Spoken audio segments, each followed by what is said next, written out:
Let me share with you a truth that has the power to change your life forever.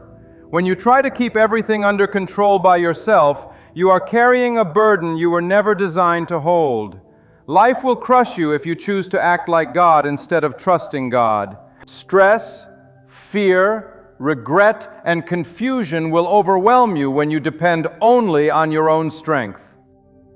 But right here, right now, you are faced with the most crucial decision of your life. Surrender and let God step into your situation. You have shed enough tears in the hidden places. You have battled thoughts that haunt you in the stillness of the night. You've tried it all, logic, strategy, even desperation. Yet nothing shifts. The doors remain locked. Peace feels distant. People let you down. Time slips away. But God never fails. When you release your grip and surrender the situation into the mighty hands of God, you don't lose control. You gain divine intervention. You gain the power of the one who sees what you cannot see, who knows what you cannot know, and who can do what no human effort can ever accomplish. But when God takes over, chaos must bow. When God takes over, storms that threaten to destroy you are suddenly still. The very same waves that try to drown you become the foundation you walk on. God does not need your ability, He requires your surrender. He does not ask you to be strong, He asks you to be still and know that He is God. There is a moment when God waits for your permission to intervene. Not because He lacks the power to act, but because He respects the will He gave you. And when you choose to let go and let God take over, everything changes. God is not interested in half-surrendered hearts. He's not moved by words that are empty of trust. He responds to the soul that kneels before Him and says, "I can't, but you can. I don't know, but you do. I'm lost, but you are the way." And when you say that, not just with your mouth, but with every fiber of your being, God steps into your fire, not to take you around it, but to walk with you through it until the flames can no longer touch you. Some of you are standing on the edge of a breakthrough, but you're too busy trying to fix the situation yourself. You're still texting the people who left you, still chasing the doors God already closed, still trusting the job more than you trust the provider. But the voice of God is calling out to you today, "Give it to me. I will do more in one moment than you could do in a lifetime." God doesn't need more of your effort, He needs more of your trust. Stop negotiating with fear and start declaring your faith. Stop analyzing the problem and start magnifying your God.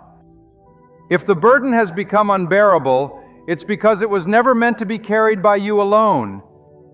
You've been walking in your own wisdom, but now it's time to fall on your knees and cry out, "God, take over this situation.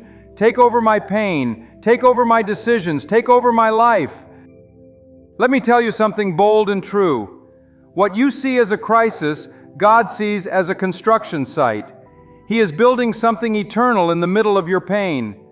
Every delay is God's divine redirection. Every no is a yes to something higher. Every heartbreak is a holy breaking that leads to your breakthrough. But this cannot happen until you stop trying to be the hero of your own story and let God be God over your situation.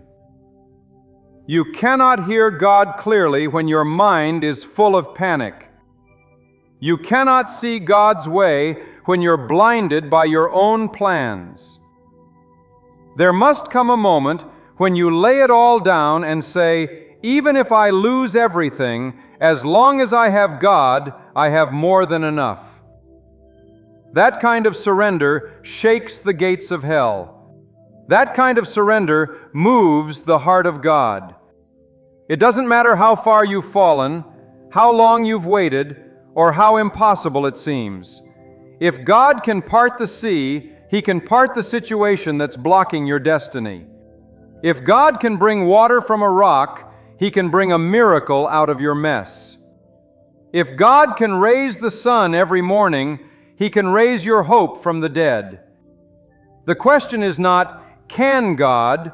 The question is, will you let Him? Some of you are facing things right now that are bigger than your understanding. The doctor gave you a report that shook your spirit. Your family is falling apart. Your finances are in a free fall. The people you trusted turned their backs. And in the middle of it, the voice of doubt screams, "Where is God?" But let me tell you, God never left. He's waiting for you to drop your pride, waiting for you to stop trying to be strong, waiting for you to say, "God, I trust you more than I trust what I see." God does not need your timeline. He does not move according to your calendar.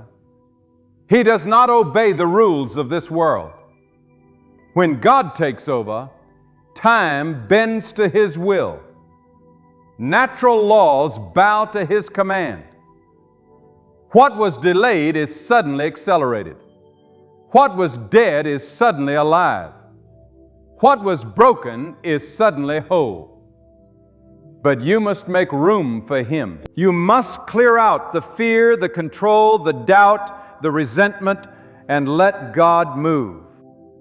Let God be the voice that leads your next step. Let God be the peace that anchors your soul. Let God be the strength in your weakness, the wisdom in your confusion, the calm in your storm. Let God take over your situation.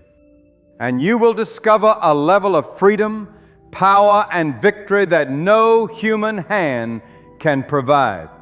And you may not understand the path you're walking, but God never asked you to understand.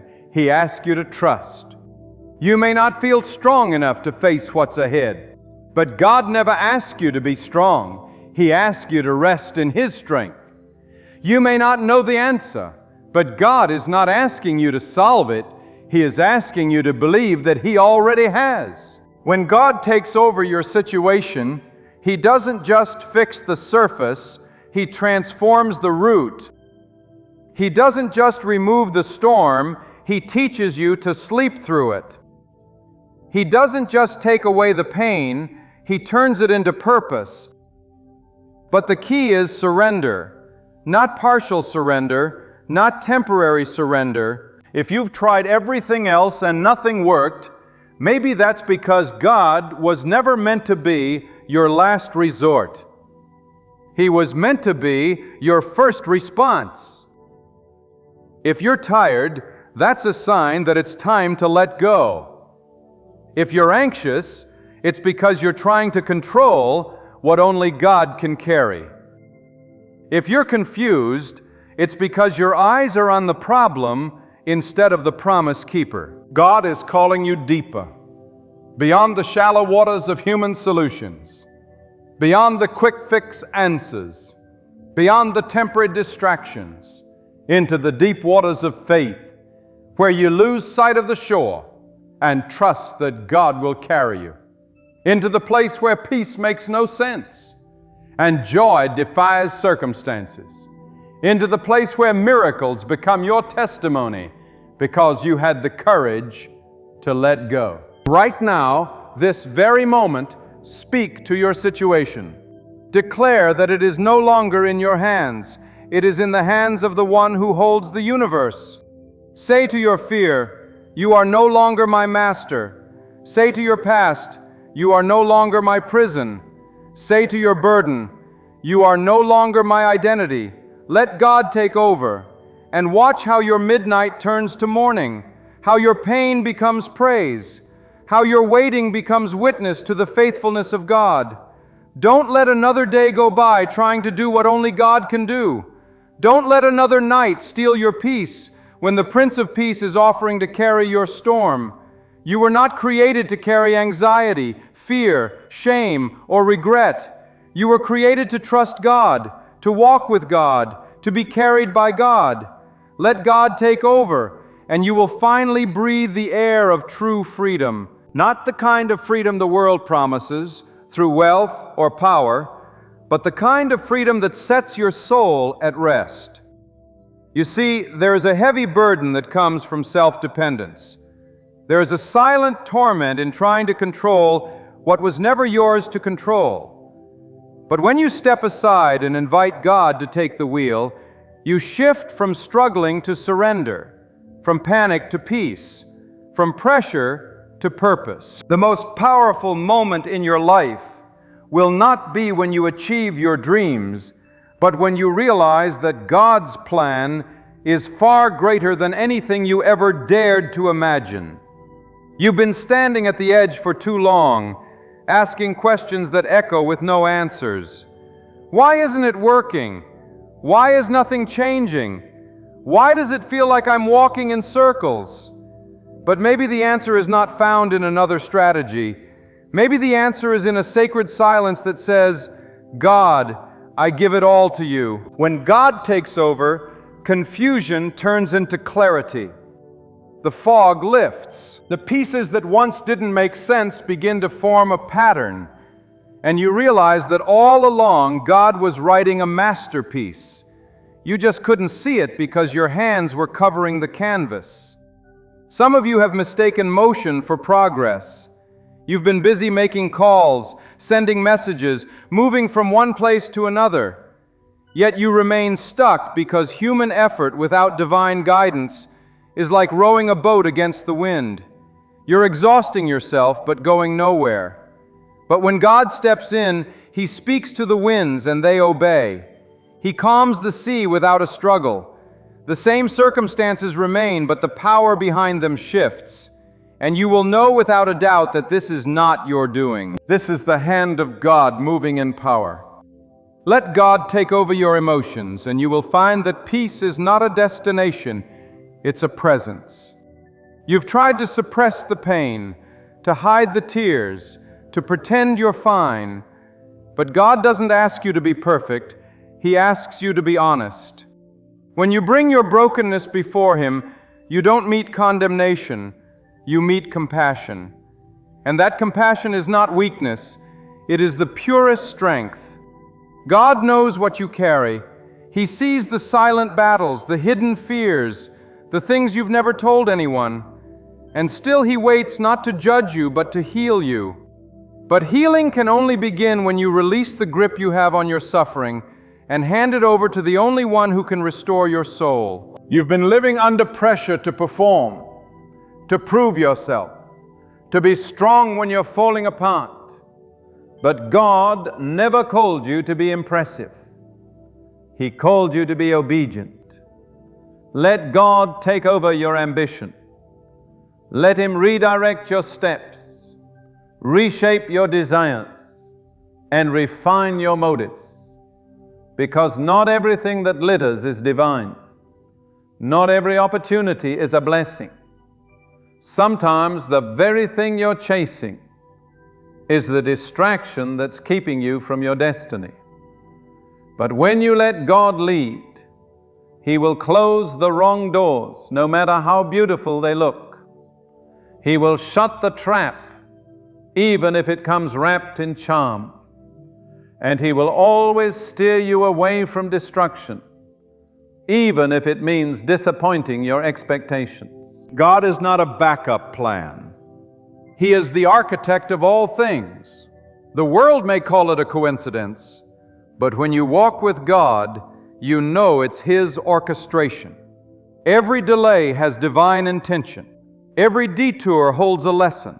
Every closed door is a redirection to something higher. So stop asking, why is this happening?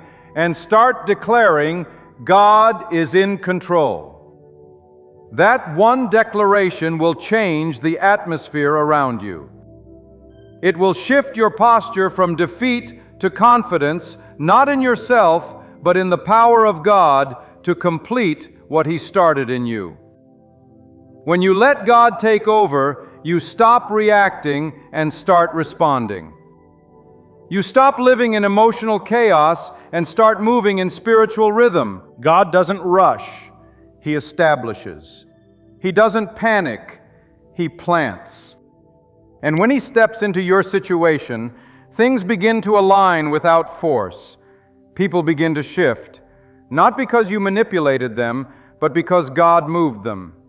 Resources find you, help arrives on time.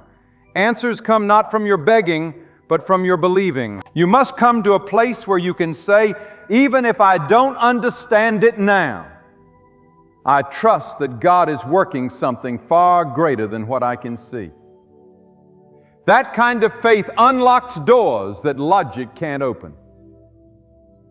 That kind of surrender invites miracles into mundane places. God doesn't need a stage to perform wonders. He often does His greatest work in the quiet, in the unnoticed corners of your life, where no one else is watching, just you and Him. There is a sacred power in surrender.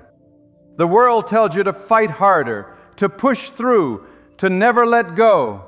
But God tells you, let go so I can step in. There is no shame in surrendering to God. There is strength. There is boldness. There is wisdom in knowing that the one who made the stars is more qualified to direct your path than any voice of fear or reason. And when you let God take over, you don't become weak. You become unstoppable, because it's no longer your limited mind guiding the way. It's the limitless wisdom of God leading you. You may have made mistakes. You may have taken wrong turns. But God's mercy is not limited by your failures.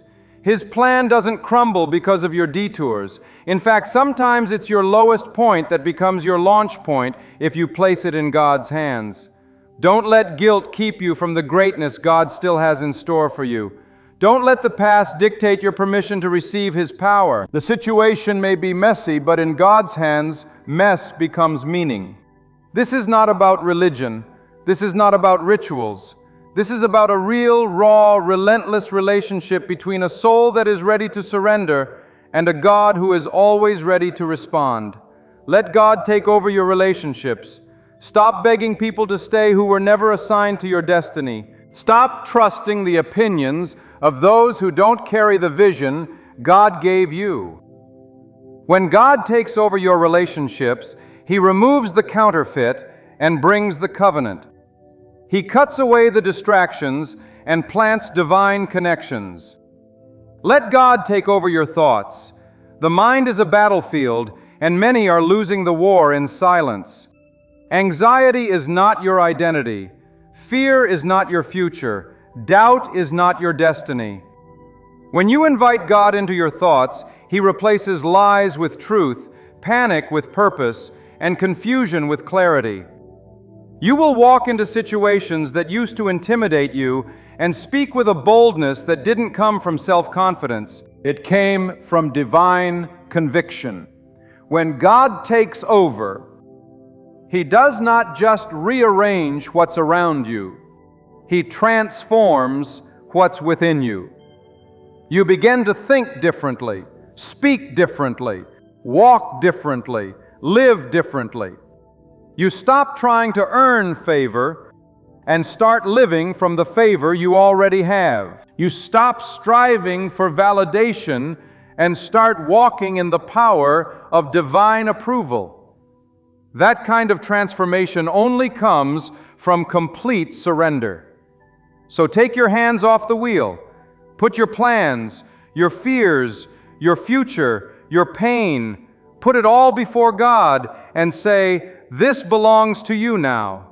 And when you do, watch how peace replaces pressure, how faith replaces fear, how breakthroughs replace breakdowns. It doesn't matter how dark it looks. God specializes in impossible situations. The deeper the pit, the greater the glory when He lifts you out. This is the moment to stop pretending you have it all together. This is the moment to stop acting like you're not afraid. Be honest, be raw, be real. God can handle your questions, your anger, your silence, your tears. But what He's waiting for is your surrender. Not because He needs your permission to be God, but because He desires your trust so He can show you who He truly is. Let God take over. Not just a piece of your life, all of it. Not just the pain, but also the pride. Not just the struggle, but also the success. Not just the tears, but also the triumph. Because when God takes over fully, completely, absolutely, then and only then will you walk in the fullness of everything He created you to be. Let God take over. Because no matter how strong you think you are, there will come a point when human strength collapses under spiritual pressure.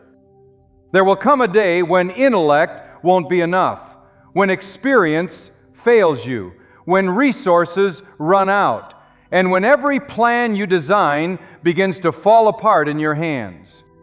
And it is in that sacred breaking point that you will finally hear the whisper that has been calling you all along. Let me in. Let me take over. Not because God desires control, but because He knows how dangerous it is when your destiny is driven by fear instead of faith. Too often people wait until the pain is unbearable to call upon God. They wait until the storm has nearly destroyed the ship before crying out for rescue. But the wise know God is not the last resort. He is the first foundation. When you build on your own knowledge, the winds will test you. When you build on your own desires, disappointment will shake you. But when you build on the power and wisdom of God, no storm can bring you down. The foundation holds not because of your efforts, but because of God's eternal strength. Surrender is not weakness. It is wisdom.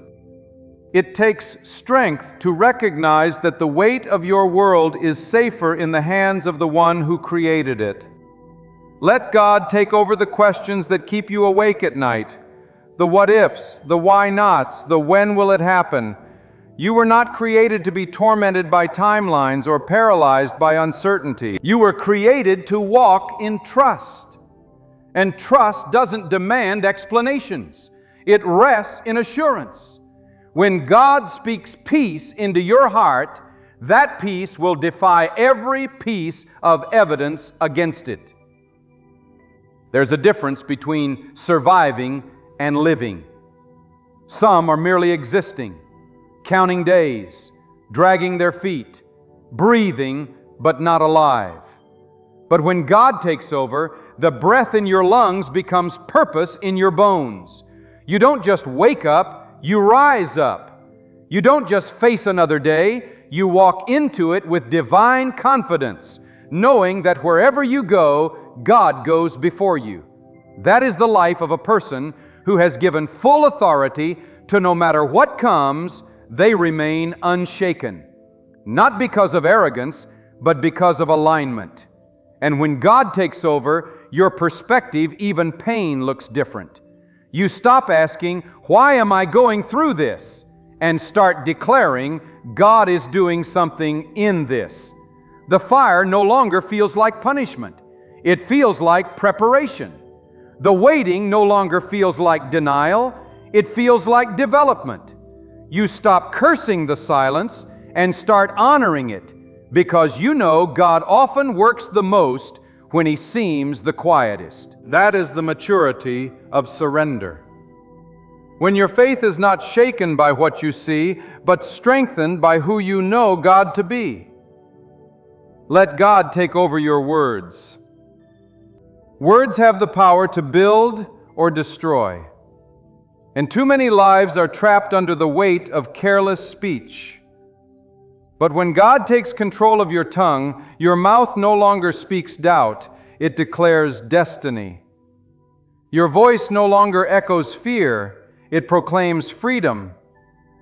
When your words align with God's will, mountains move and strongholds break. Not because of your power, but because you gave God the space to speak through you. Let God take over your decisions. Every day you are faced with choices that will shape your future. But not every open door is a divine one. Not every opportunity is a calling. And not every invitation is from God. It takes discernment to know when to step and when to stay still. But when God governs your choices, He will lead you away from what looks good and guide you toward what is truly good. You'll begin to refuse the shortcuts because you've learned to wait for the path that God Himself has set apart. And even if that road feels narrow and climbs steep, you'll move forward with steady confidence, knowing it is God who orders your steps. God's desire is not only to rescue you, His plan is to transform you. He longs to cut away every false support that drains your soul and rebuild your life on an unshakable trust. You will never rise higher than the measure of your trust in God. The deeper your surrender goes, the greater your potential becomes. The less you lean on yourself, the more God's authority takes over your journey. And when God takes the throne, everything changes. The ordinary is touched by the supernatural. The broken is turned into blessing. The closed is flung wide open.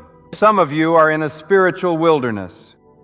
You feel like everything around you is dry, silent, and lifeless. But wilderness is not abandonment, it is alignment. God allows the wilderness to remove every false support so that you may know who your true source is. The silence is in proof of absence.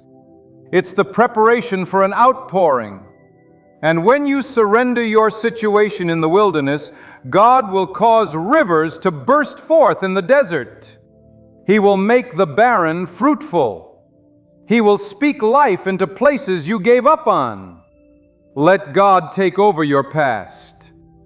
The enemy loves to chain you to what happened, to your mistakes, to your regrets, to your shame. But when God takes over, the chains shatter. He will not rewrite the past, but He will redeem it. He will use every wrong turn to direct you toward your calling. What once looked like failure becomes the soil of your testimony. The same place where you once cried becomes the place where others come to be comforted through you. That is what happens when God takes over not just your situation, but your story. Let God take over your identity. You are not what they said about you. You are not the labels, the accusations, or the limitations spoken over your life. You are who God declares you to be. And until you surrender the lies you've believed about yourself, you cannot step into the truth God has spoken over you. You are not a mistake. You are not forgotten. You are not abandoned. You are not defeated. You are chosen, strengthened, and sustained by God, through God, for God. And when God takes over, He doesn't just change what happens to you, He changes how you carry it. You walk through fire and don't smell like smoke. You endure loss and still overflow with gratitude. You face pressure and still pour out peace. That is the evidence of surrender. Not that your life is easy, but that your life is empowered. Not that the storms stop, but that they no longer stop you. Let God take over the timing. Stop trying to rush what only grows in stillness. Stop trying to control what only God can cultivate. There is a time to sow and a time to reap, but both require trust. When God holds the clock, you stop watching minutes and stop watching miracles. You stop obsessing over deadlines and start walking in divine timing, knowing that what is meant for you will arrive when you're ready, not when you're anxious. This is the invitation not to live a life without trouble, but to live a life where trouble cannot steal your trust. Not to avoid the fire, but to walk through it with a faith that cannot be shaken. Let God take over your situation. Not just in theory, not just in language, but in reality. Surrender with your actions, with your habits, with your mindset, with your decisions. Let your life declare, I trust God more than I trust my own understanding. And when you do, when that surrender is real, everything changes. Not all at once, not always visibly, but deep within a shift takes place. And what once terrified you now trains you. What once discouraged you now deepens you. And what once looked like the end becomes the very beginning of everything God had planned all along. Let God take over. Not someday, now. Not partly, completely. Not in words only, but with your whole life. Let God take over your expectations. So many people live disappointed, not because God failed them, but because they built expectations around their own timing, their own desires, and their own limited understanding. But the truth is, your expectations must bow to God's revelation. You may have wanted it to happen last year. You may have imagined it looking a certain way. But God is not confined to your plans. He exceeds them. He goes beyond what you ask for, above what you thought possible, and delivers not just what is good, but what is right. When you let God take over, you don't just wait.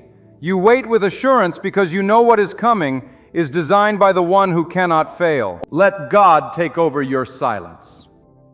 You may feel like you've cried out and heard nothing in return, like your prayers have hit the ceiling and fallen back in pieces, but God does not ignore the cry of the sincere heart. Silence is not absence. It is the sacred space where God teaches you to depend not on signs, but on stillness. In that quiet, God is planting strength you didn't even know you needed. He is preparing you for what you cannot yet handle. You think you're waiting on Him, but in truth, He's preparing the blessing to meet you in maturity. Let God use the silence to sharpen your hearing. Let Him use the delay to deepen your roots. Let God take over the way you respond to adversity.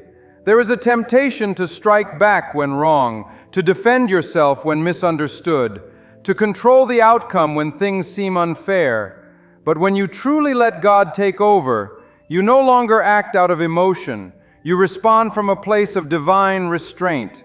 You begin to understand that God will vindicate, God will reveal, God will lift up what others tried to tear down. And in time, those who doubted you will have no choice but to witness the undeniable evidence of God's hand over your life. You won't have to speak a word. God's work will do the talking. Let God take over your definition of success.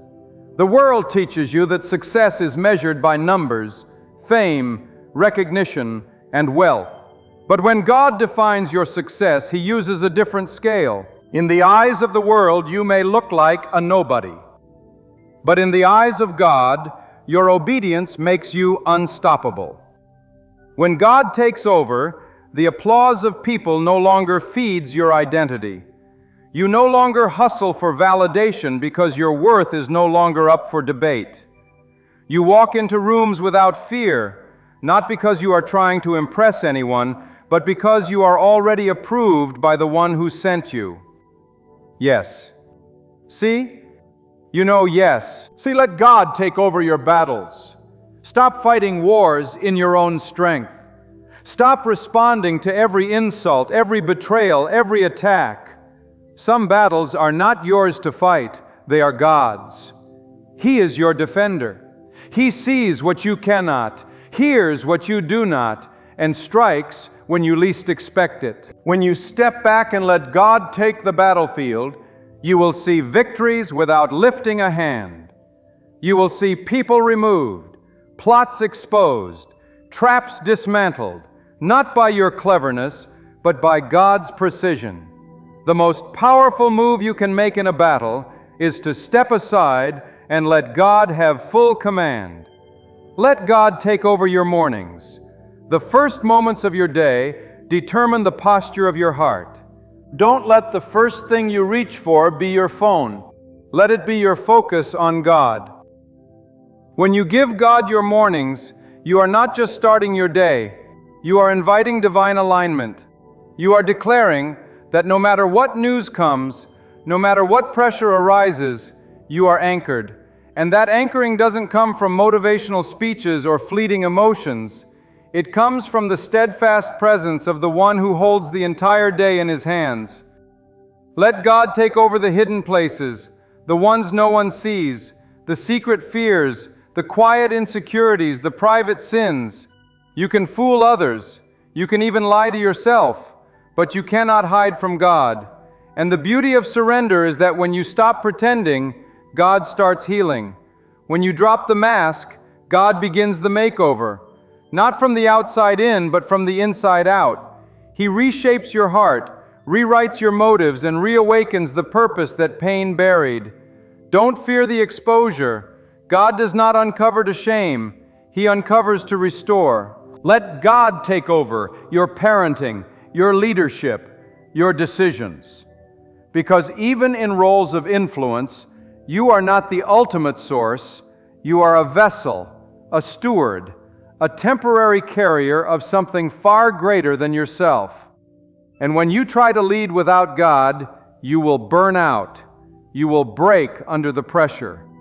But when you allow God to lead through you, wisdom flows, strength multiplies, patience grows. You speak less and accomplish more, not because you've become better, but because God has taken full control.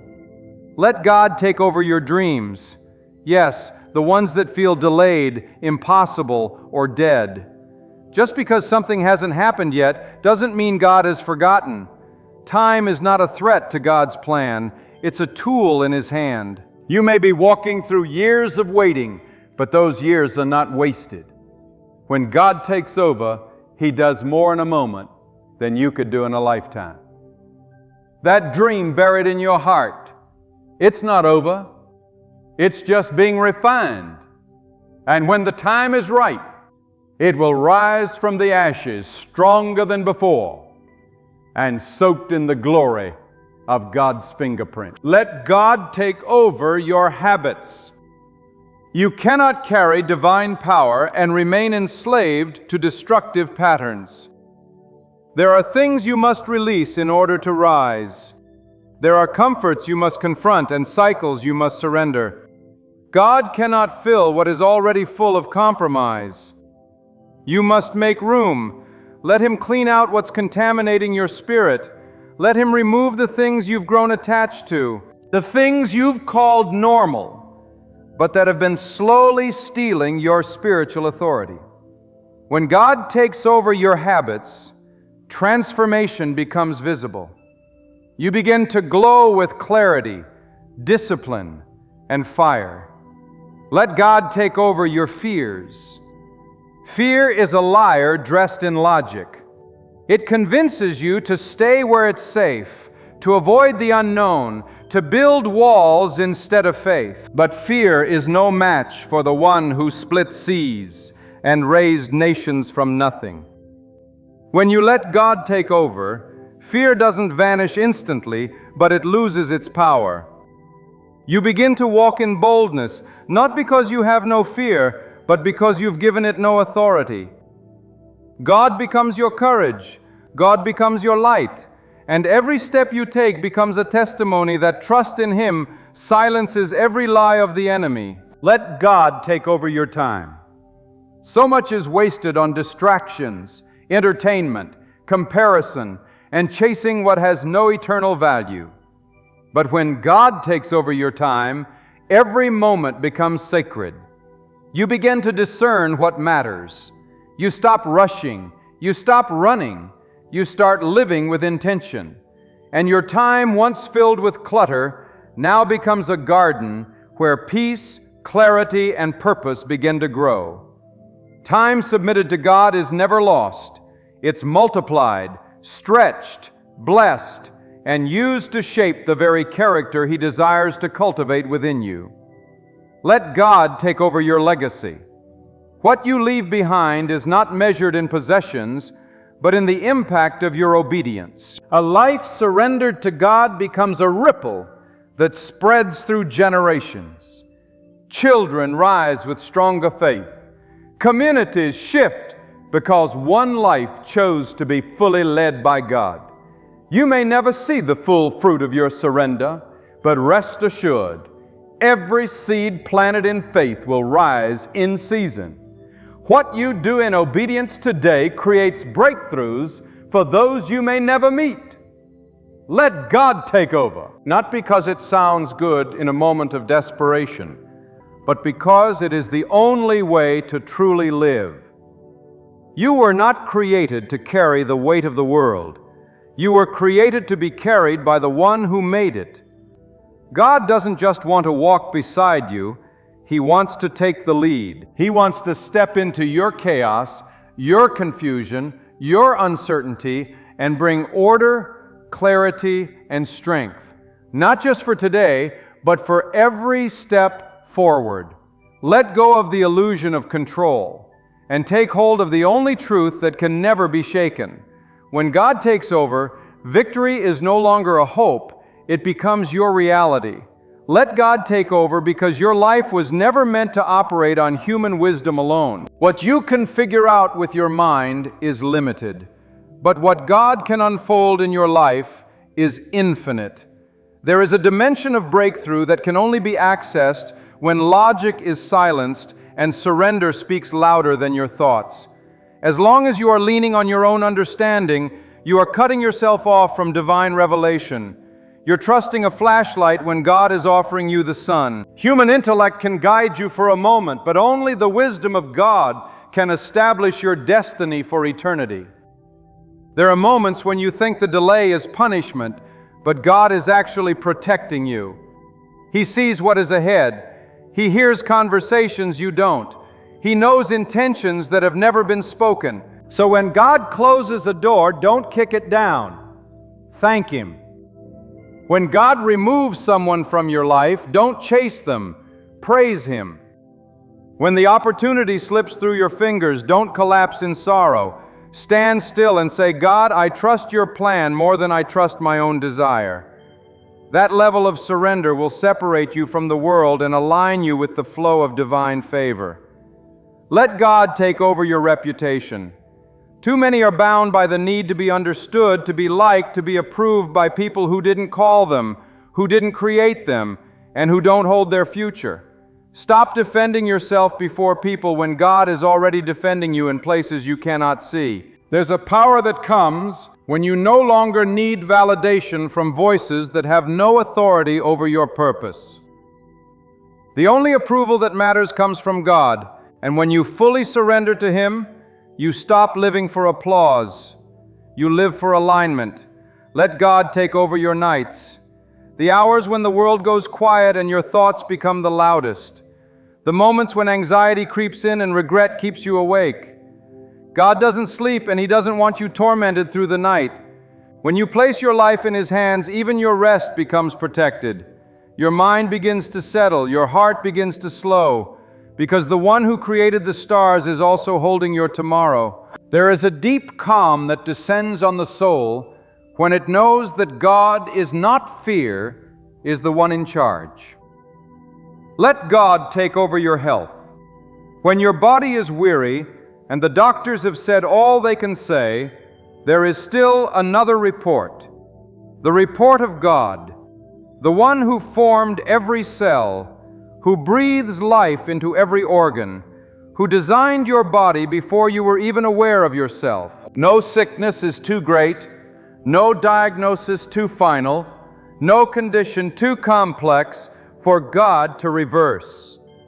Healing doesn't always come how or when you expect it. But when you let God take over, you place your trust not in the hands of man, but in the hands of the healer. Whether through process or miracle, strength or stillness, He will sustain you. Let God take over your endurance. Life isn't a sprint. It's a long, sometimes rugged journey. There will be seasons when you are tempted to give up, when the weight is too much, when everything in you screams for relief. But when God takes over, He doesn't remove the mountain. He equips your feet to climb it. He puts strength in your steps. He gives you breath in dry places. And when others fade, you will still be standing. Not because you had more energy, but because you had more surrender. The power of endurance flows from the God who never gets tired, never grows weary, and never leaves you without help. Let God take over your expectations of people. Not everyone will treat you right. Not everyone will honor your value. And if you put your worth in their hands, you will ride a roller coaster of emotional highs and lows. But when your worth is rooted in God, you can love people without needing anything in return. You can serve without resentment. You can forgive without bitterness, because your reward doesn't come from them, it comes from God. And He never forgets your sacrifice, your effort, or your obedience. There are seasons when the voice of God feels distant, when prayers feel unanswered, when direction is unclear. But it's in those moments that God teaches you to hear in stillness, to trust without signs, to believe without proof. God is always speaking, but sometimes His loudest voice is through peace, through the absence of noise, through the quiet conviction that even though you cannot see it, something holy is happening beneath the surface. Don't mistake God's silence for inactivity. Often He works the most in the places you feel the least. Let God take over your influence. It is easy to chase visibility, to strive for recognition, to want your voice to be heard. But influence that is not God-given will destroy you before it blesses you. When God exalts, it comes with endurance. When God promotes, it comes with protection. Stop trying to build a platform with your own hands. Let God build the foundation, and the reach will take care of itself. What He ordains, no one can block. What He opens, no one can shut. And when your motives are purified by surrender, your impact will stretch farther than you ever imagined, because it will be God who breathes on it. Let God take over your finances. Money can become a tyrant when it's pursued without purpose. But when placed under the authority of God, resources multiply, not only in amount, but in impact.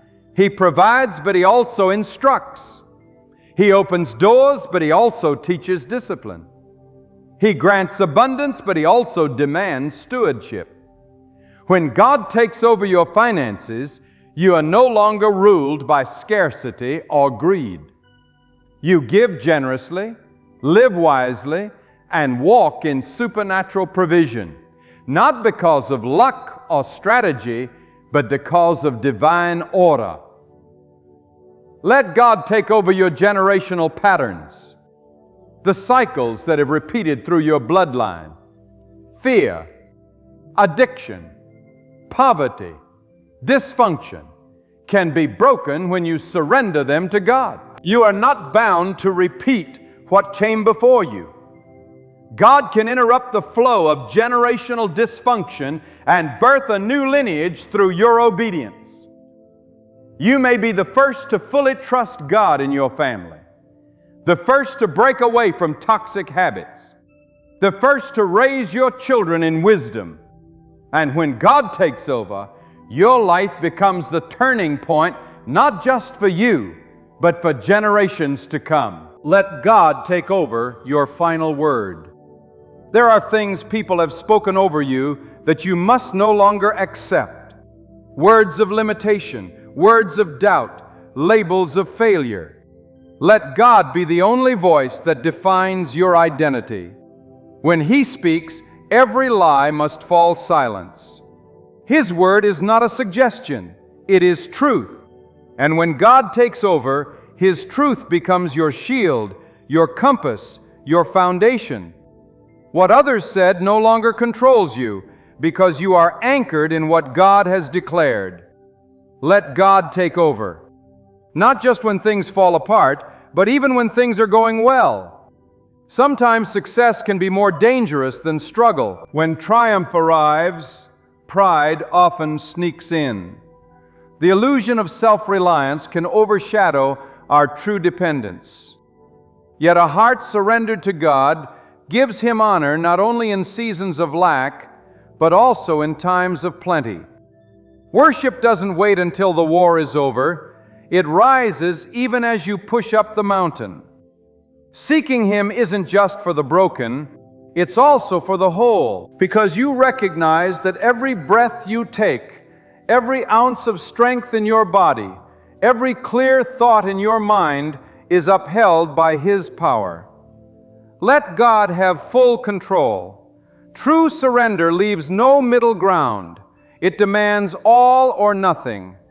And once you release everything, your fears, your ambitions, your pride, your plans, you'll discover that what God returns to you is far greater than what you tried so hard to cling to. He will pour out peace that cannot be shaken, strength that cannot be stolen, joy beyond explanation, guidance that never confuses, and a life no man, no storm, no enemy can destroy, because it rests securely in the hands of God. There comes a point in every heart, every life, when the burden of worry rolls in like a raging storm over the waters. You find yourself awake through the night, eyes fixed on the darkness, your chest heavy, your thoughts racing, whispering, "How am I going to make it through this?" You put on a smile in front of others, but inside you're shaking. You act as though everything is fine, while deep down your soul is drained. You attempt to solve it, to strategize, to hold every detail under control. Yet the harder you push, the deeper the spiral becomes. I'm here to tell you something that can shift everything, something that brings peace into the pressure, joy into the ache, strength into the struggle. And the secret is this: place it in God's hands and release the worry. That is not a cliche. That is not defeat. That is not spiritual laziness. That is the path of true power, the road to peace, the gateway to clarity and restoration. When you give it to God, you are not giving up, you are rising up. You are trading your fragile hands for the hands that never fail. You are taking your burden and laying it at the feet of the one who commands the wind, who parts the seas, who holds the world in place without breaking a sweat.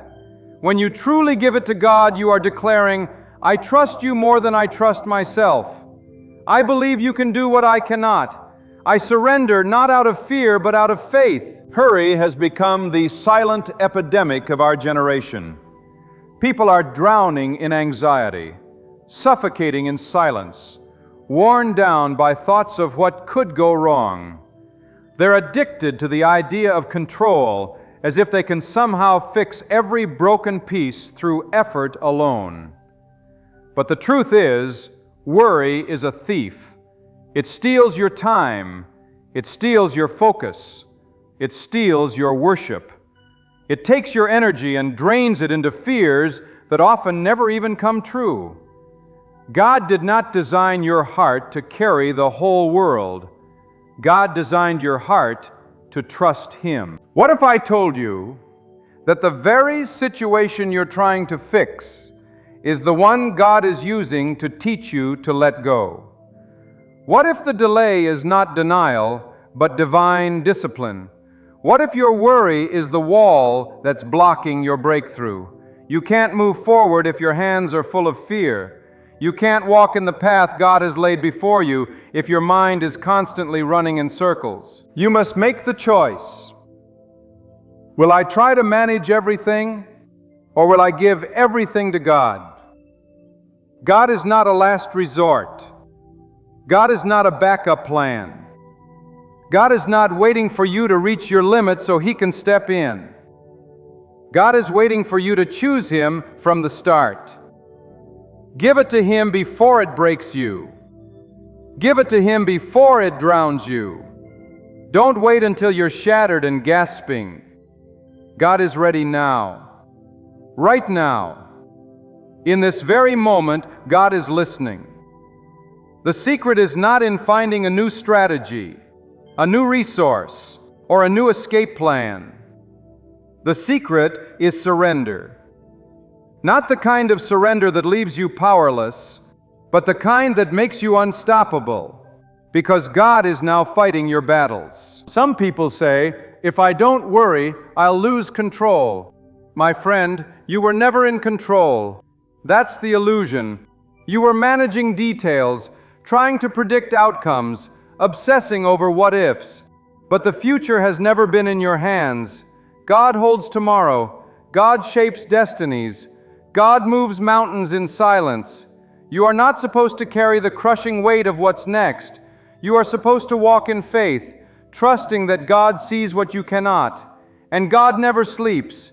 God never stumbles. God never needs a backup plan. Let me ask you, has worry ever solved anything for you? Has stress ever opened a door? Has anxiety ever healed a wound? The answer is no. All worry does is drain you, distract you, and distance you from the peace God has already prepared for you. That's why giving it to God is not weakness, it is wisdom. The wisest thing you can do in the face of uncertainty is to say, God, I give this to you. You know what I do not. You can go where I cannot. You are already there before I arrive. You may be facing a crisis right now. You may be in the middle of financial ruin, family tension, health concerns, or emotional turmoil. You may be watching everything you built slowly fall apart. But here is the promise. If you give it to God, what falls apart in your life will fall into place in His hands. God is not intimidated by the size of your storm. God is not overwhelmed by the depth of your despair. You are not too broken.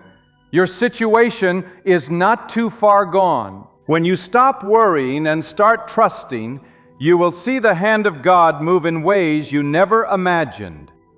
You cannot hold on to worry and hold on to faith at the same time. One must go. When your heart is full of fear, faith has no room to grow. But when you release fear, when you push worry out of the way, you make space for God to move. You make space for miracles. You make space for wisdom. You make space for divine timing. You're not running out of time. God is aligning time in your favor when you trust Him. The secret is not in the hustle, not in the plan, not in the stress. The secret is in the release to give it to God in prayer. Not a shallow, rushed prayer, but a deep and honest cry from your soul. Tell God what you're afraid of. Tell God what keeps you up at night. Tell God what you've been trying to fix alone. Pour it all out. Empty yourself of the burden so that God can fill you with strength. God listens. God responds. God is not far. God is closer than your next breath. God is not waiting for perfect words. God is waiting for a sincere heart. And once you give it to God, leave it there. Don't snatch it back tomorrow. Don't pray and then go right back to panic. Leave it in God's hands and live as if it's already handled. That's faith. That's the key. Too many people pray but don't trust. They give it to God and then live like nothing changed. But when you really trust God, your actions match your prayers. Your spirit finds rest. Your mind slows down. Your steps become steady. You walk like you know God is in control. The secret to peace is not in perfect conditions. It is in perfect surrender. You can have chaos around you and still be calm within you if you've given it to God. You can walk through fire and not be burned if you know God walks with you. You can face enemies and not be shaken if you know God is your defender. You don't need every answer. You need the one who holds the answers. You don't need to figure it all out. You need to trust the one who already has. And here is the powerful truth. God honors trust. When you give it to God, you're not just handing over your pain, you are planting a seed of faith. And faith grows. Faith produces fruit. Faith attracts favor. God does not overlook the one who trusts Him. When you lay down your worry, God lifts up your future. When you choose peace over panic, God sends provision that no man can block. There are doors waiting to open the moment you stop doubting. There are blessings stored up for the one who says, God, I don't know how, but I know you do. Your worry is lying to you. It's telling you the worst-case scenario. It's telling you that you're alone. It's telling you that nothing will change. But worry is not a prophet. God is. Worry doesn't know the future. God does. And God's plans are never for destruction. Even in pain, even in loss, even in delay, God is still working for your good. Don't confuse silence for absence. God is never absent. God is never confused. God is never late. You've tried everything else. Why not try surrender? You've strategized, calculated, panicked, vented, Googled, and cried. Now it's time to let go. Not just once, but daily. Give it to God each morning. Give it to God each night. When the thoughts rush in, hand them back. When the fears whisper, answer with faith. When the doubts knock, open the door with confidence in God. This is a lifestyle, not a one-time act. The secret is not in doing more. The secret is in trusting more. And when you finally release it, when you finally stop worrying, you will notice something begin to shift. Your sleep will return. Your joy will increase. Your relationships will improve. Your steps will quicken. Why? Because God is now carrying what was crushing you. God is navigating what you couldn't understand. God is solving what you didn't even know was a problem. The invisible hand of God is doing visible things. And all because you made the decision to give it to Him. There's a difference between believing in God and trusting God. Many believe, few trust.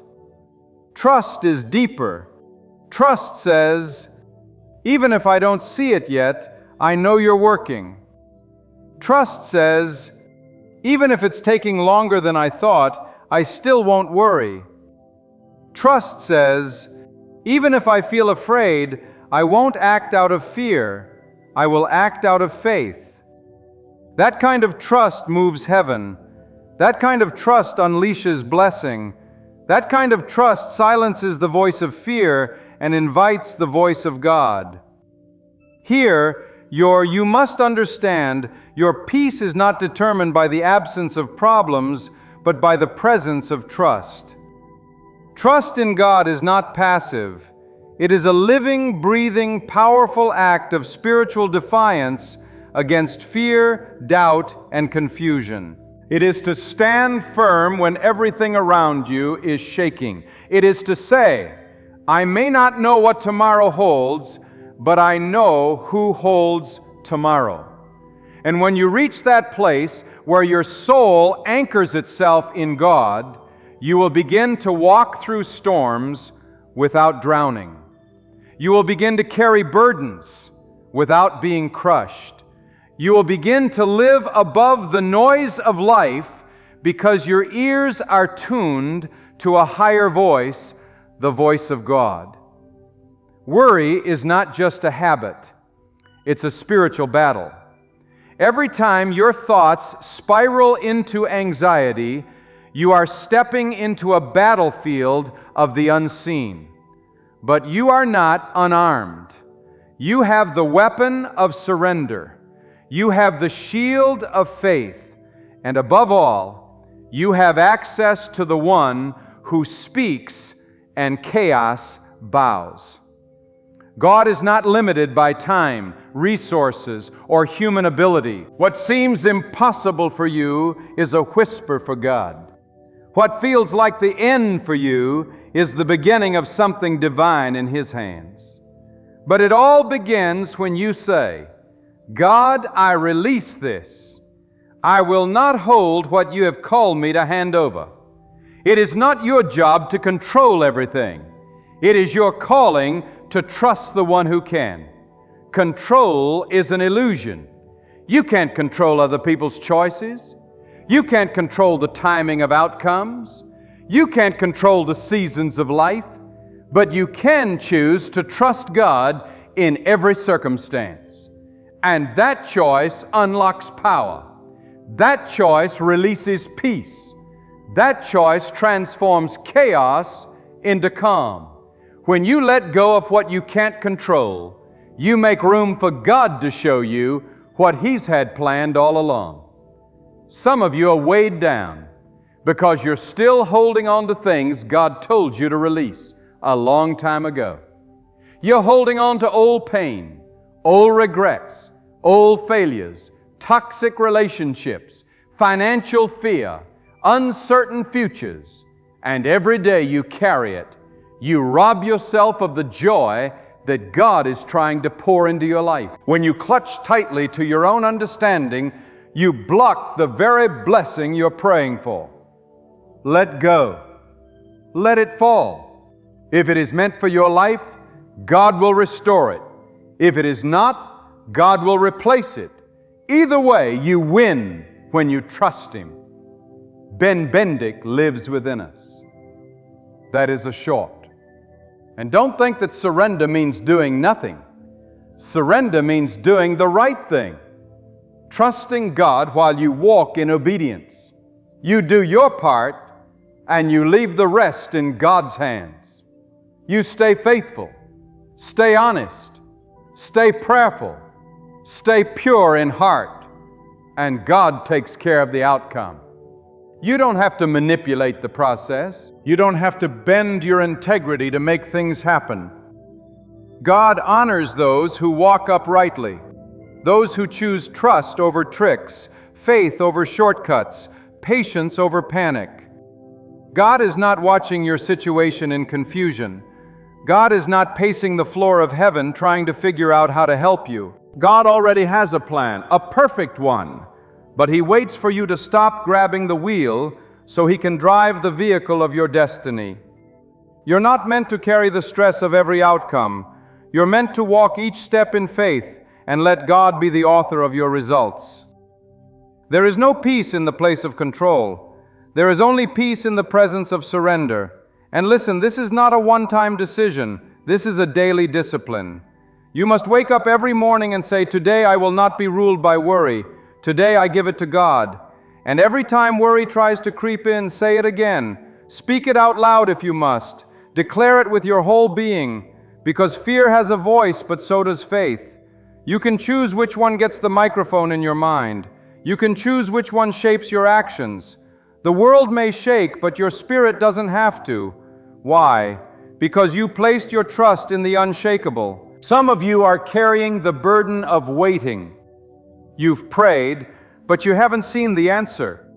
You've hoped, but the breakthrough hasn't come. Let me remind you, delay is not defeat. God is not ignoring you. God is developing you. What you call a delay, God calls preparation. What you see as stagnation, God sees as growth. Don't let worry fill the gap between prayer and promise. Let faith fill that space.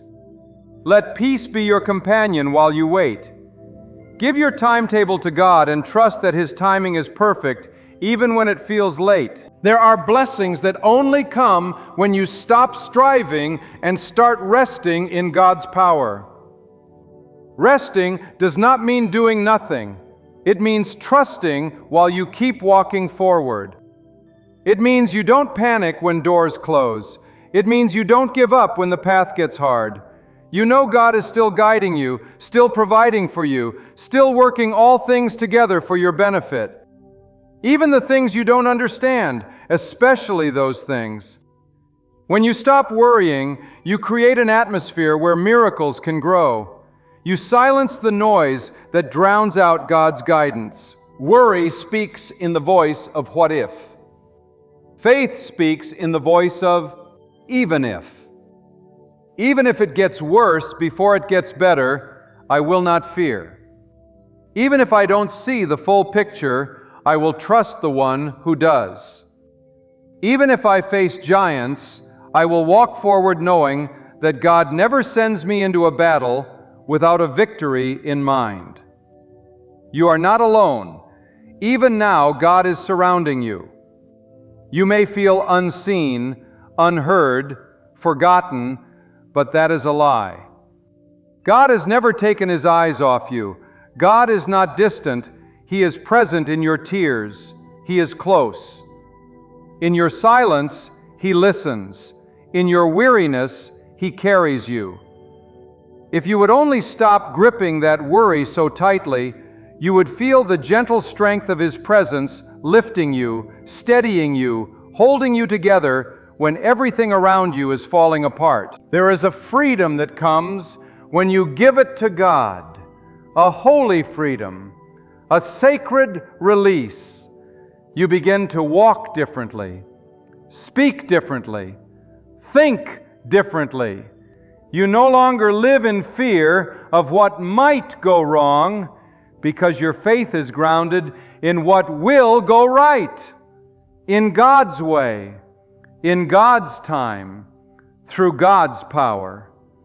You don't wait for peace to find you. You choose it by giving your cares to the one who never fails. Don't let the urgency of life push you into panic. Let it push you into prayer. Let it drive you deeper into dependence on God. You don't have to have it all figured out. You just have to be willing to surrender. Surrender your plans. Surrender your timelines. Surrender your need to be in control. And in that surrender, you will find strength that no struggle can shake. You will find wisdom that no worry can match. You will find peace that no pressure can steal. God is not just present in your victories. God is present in your valleys, in your quiet breakdowns, in your silent cries, in your desperate prayers.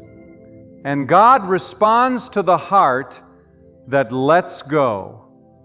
God moves when you move out of the way. The more you release, the more He reveals. The more you trust, the more He transforms. Your breakthrough is not waiting on your performance, it's waiting on your surrender. Give it to God. All of it. Not just the big things, not just the things you can't fix, but even the small daily thoughts that cause unrest. Hand them over. Let God carry what you were never created to hold. This is the secret that so many miss while they run in circles, trapped in cycles of stress, burden, and fear. The secret that opens doors no man can shut. The secret that brings light into the darkest hour. The secret that carries you when you have no strength left to stand. Give it to God. Stop worrying and watch what happens when heaven responds to a heart fully surrendered. So many are weighed down by battles in the mind, internal storms, invisible wars that rage in silence. And while people around you see the surface, only God sees the struggle beneath. That war between faith and fear, between trust and doubt, between surrender and control. But I say this to you today with fire in my soul. The storm inside you will not subside until you finally say, God, I give you the whole thing. Not just the parts I don't like. Not just the things I cannot fix. But everything. My thoughts, my fears, my expectations, my outcomes. I give them to you fully and completely. It takes boldness to surrender. It takes courage to stop clinging. It takes real faith to declare, even if I can't make sense of it, I will still believe. And that kind of faith is not discovered in the chaos, but in the stillness, in that sacred silence where your soul bows low before God and admits, I can't carry this anymore, and I don't have to. Do you know the kind of freedom that releases? When you finally reach the edge of your own strength, when you truly exhaust everything within yourself, that's the moment His strength shows up in power. That's the moment the haze begins to clear. That's when your eyes open and you no longer see from panic, but from a place of authority. Because worry shrinks your sight. It forces you to stare only at what's wrong, what's absent, what seems delayed. But when you surrender it into God's hands, your perspective stretches wide. You begin to look past the temporary. You start to recognize the divine design hidden within the delays, the rejections, the doors that never opened. You begin to understand that what didn't happen for you was God's protection. That the people who walked away were God's redirection. That the failure wasn't a punishment, it was preparation. But you only see it when your mind is no longer clouded by fear and anxiety. When you lay it all at the feet of God, clarity begins to rise. And listen to this. God doesn't just take your burden, God transforms it. What was once your source of torment becomes your testimony. What was once your deepest pain becomes your greatest platform. But it cannot happen while your hands are closed, clutching the weight of worry. You must open your hands in full surrender. You must choose the higher road. The road where your spirit walks ahead of your emotions. The road where your decisions are no longer shaped by fear, but by faith in God's unchanging character. God is not moved by your panic. God is moved by your faith. The moment you shift from anxiety to assurance, you create a space for divine intervention. And that intervention may not always look the way you expected. Sometimes the answer is not a quick fix. It's a transformation of your inner man. Sometimes God allows the storm to continue so that your roots grow deeper, so that your dependence is no longer on your ability, but fully anchored in God's sufficiency. The peace you're looking for is not around you, it's within you, and it begins with full release. Too many walk through life with clenched fists, fistful of control, of timelines, of expectations.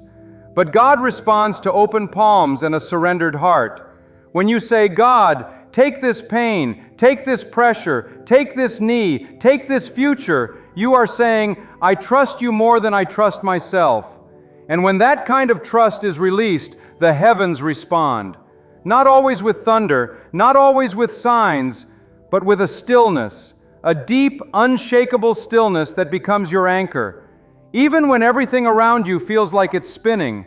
And don't let the enemy of your soul convince you that giving it to God is giving up. No, it's going up. It's rising higher. It's saying, I will not be reduced to fear. I will not be driven by anxiety. I will rise and I will rest in the power of the Almighty. There is a dignity and surrender. There is a majesty and humility before God. And when you empty yourself of worry, you are filled with a wisdom that comes not from books, not from experience, but from heaven itself. Some of you are carrying what was never yours to carry. You inherited fear. You absorbed anxiety. You learned to worry from people who didn't know how to trust. But today that cycle can be broken. God does not call you to carry generational burdens. God calls you to carry faith. God calls you to rise above the weight of yesterday and walk in the strength of divine trust. And you may say, "But I've been hurt too many times. I've trusted before and been disappointed." I understand. But trusting in God is not the same as trusting in man. People may fail you. Life may shake you. But God does not fail. God does not abandon. God does not change. And here is a deep truth. Worry is worship pointed in the wrong direction. When you worry, you are placing more belief in the power of problems than in the power of God. But when you surrender, your worship returns to its rightful place. You begin to magnify God instead of magnifying your fear. You begin to exalt God above the problem. You begin to see the mountain move because your heart is no longer bound by what you see, but grounded in what you know, that God is able, that God is working, that God is present even now. You don't need to beg God to care. God already does. You don't need to convince God to notice. God already sees. But what God waits for is your surrender, your voluntary trust, your decision to stop striving and start resting in His authority. God does not force His way in. He waits for an invitation.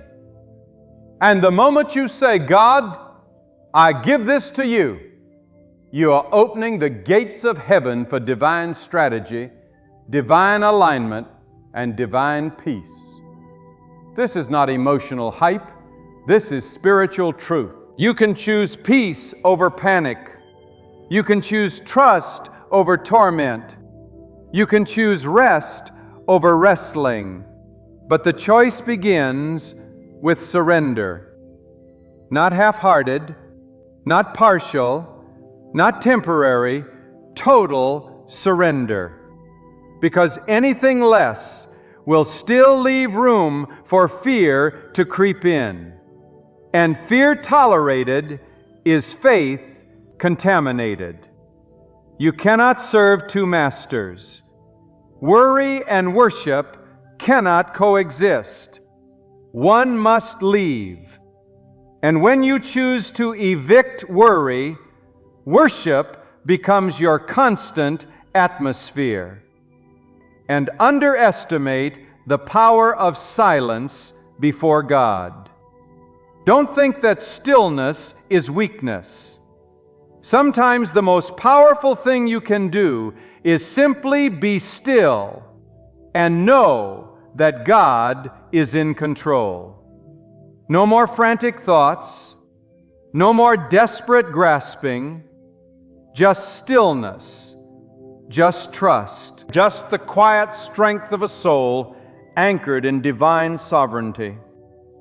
In that stillness, you will hear what you could not hear through the noise. You will receive what you could not receive through striving. You will know what you could not know while you were trying to figure it out yourself. And when you begin to walk in that level of trust, you become unshakable. The winds may blow, the storms may come, but you are grounded, not because of who you are, but because of who God is to you. You've handed it over. You've stepped aside.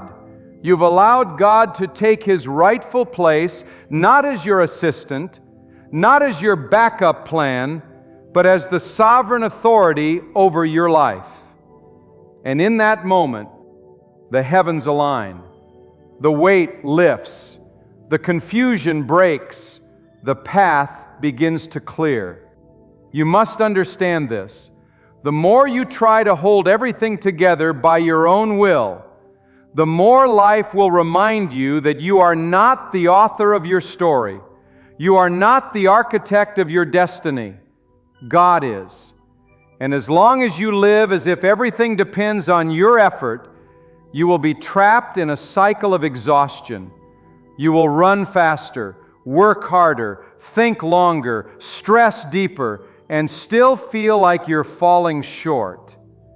That is not the life God designed for you. God did not create you to collapse under pressure. God created you to flourish under His care. But you cannot flourish if you refuse to trust. The roots of your peace are not planted in control. They are planted in surrender. And surrender is not something you feel. It's something you decide. You don't wait for the perfect moment to give it all to God. You create that moment by saying, "Enough. I will no longer be a prisoner to fear. I will no longer let anxiety write my story. Today I give every worry, every doubt, every burden to God." And once you do that, truly do it, you will feel the supernatural weight lift off your soul. You will know the kind of peace that cannot be explained, only experienced. That is the peace that comes when you are no longer leaning on your own understanding, but standing firm on the wisdom and mercy of God. The human heart is not designed to carry the pressure of tomorrow. That's why God gives you strength for today, not stress for the future. Yet we fill our minds with questions. What if this happens? What if that fails? What if I lose everything? But let me ask you this. What if you gave it to God? What if you stopped trying to control what only God can change? What if you shifted the weight off your shoulders and laid it at the feet of the one who already has the solution? That is not weakness. That is wisdom. Some people think trusting God means everything will be easy. But let me tell you, trusting God does not mean the storm disappears. It means the storm no longer has the power to sink you. The winds may still blow, the waves may still crash, but you will stand not because of your strength, but because of your surrender. You will stand because you know that God is not distant in trouble. God is nearest when you need Him most. And when you stop focusing on the size of your problem and start focusing on the greatness of God, something inside of you shifts. Worry loses its grip. Panic loses its voice. Peace takes its place. Do not let the culture of this world dictate your spirit. We live in an age of endless noise. Everyone shouting, selling, stressing, rushing. But the soul was never meant to be led by noise. The soul is meant to be led by God. And God speaks clearest when we are quiet enough to listen. So shut the door on the chaos. Shut the door on the voices that say you'll never make it. Shut the door on the lies that tell you God has forgotten you. And listen deeply. Listen in stillness. Listen in faith. Because when you give it to God, He will begin to speak to you. Not always in thunder, but often in a whisper. And one word from God in silence can do more for you than 1,000 anxious thoughts ever could. There is a sacred rhythm to living a surrendered life. It is not passivity. It is powerful dependence. You get up each day and say, "God, lead me. I do not know what the day holds, but I trust that you go before me. I trust that nothing I face today is outside of your awareness or beyond your control." That is the life that pleases God. That is the posture that invites peace.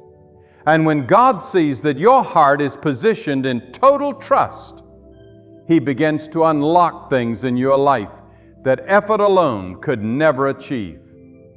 Doors open, clarity comes, provision arrives, not because you chase them, but because you made space for them through surrender. You see, when you worry, you close your hands. But when you surrender, you open them.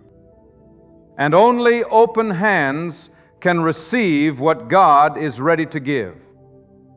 Too often we are clenching so tightly to our fears, our plans, our logic, that there's no room left for divine provision. You're praying for peace, but your grip on the problem is so tight that peace has no place to land. Release it. Let it go. Hand it over to God with finality, not as a temporary loan. Say, God, I trust you with the outcome, no matter what it looks like. That level of trust does not come from a shallow relationship with God. It comes from knowing who God is, knowing that God is merciful, just, wise, compassionate, and powerful. It comes from remembering how many times God has already come through for you. Think about it. How many times has God protected you from what you didn't even know was coming? How many times has God worked behind the scenes while you were crying in the dark? You're still here. You're still breathing. And that means God is not finished.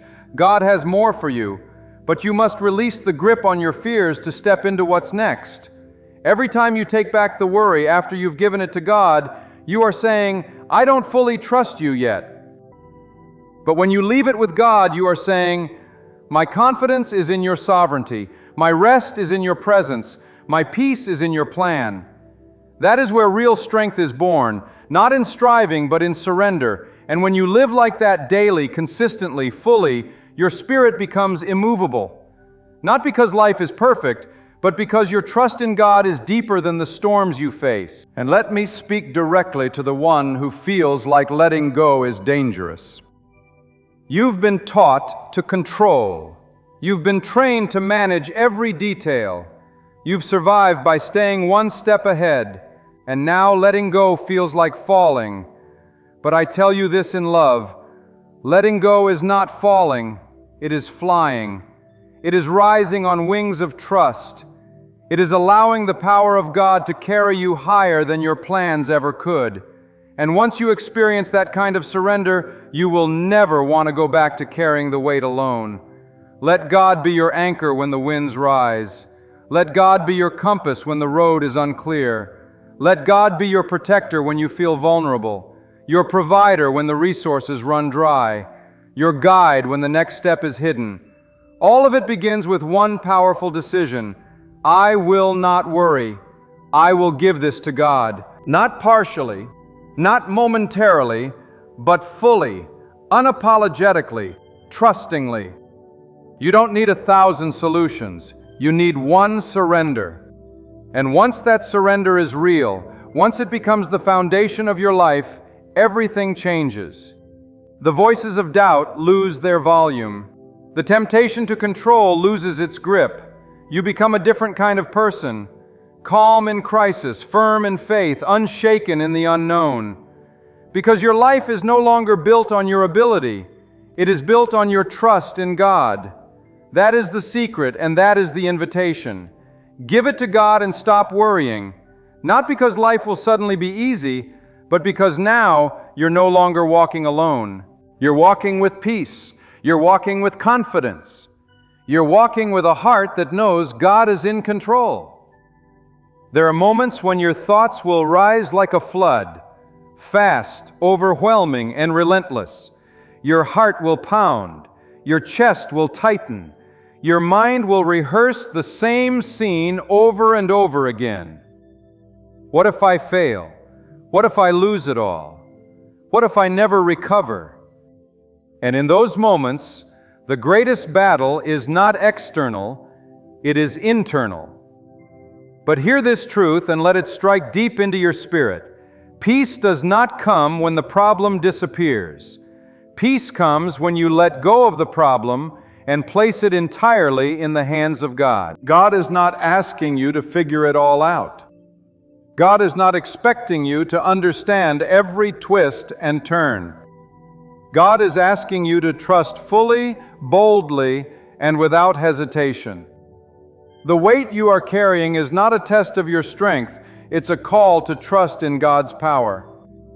And the longer you hold on to it, the heavier it becomes. But the very second you release it, the atmosphere around you begins to shift. Why? Because God's presence responds to trust like fire responds to oxygen. It ignites, it spreads, it consumes fear and bursts peace. And understand this, trusting God is not passive. It's not the absence of action, it's the presence of alignment. You move when God says move. You pause when God says wait. You speak when God prompts you. But what you no longer do is act out of fear. You no longer make decisions based on panic.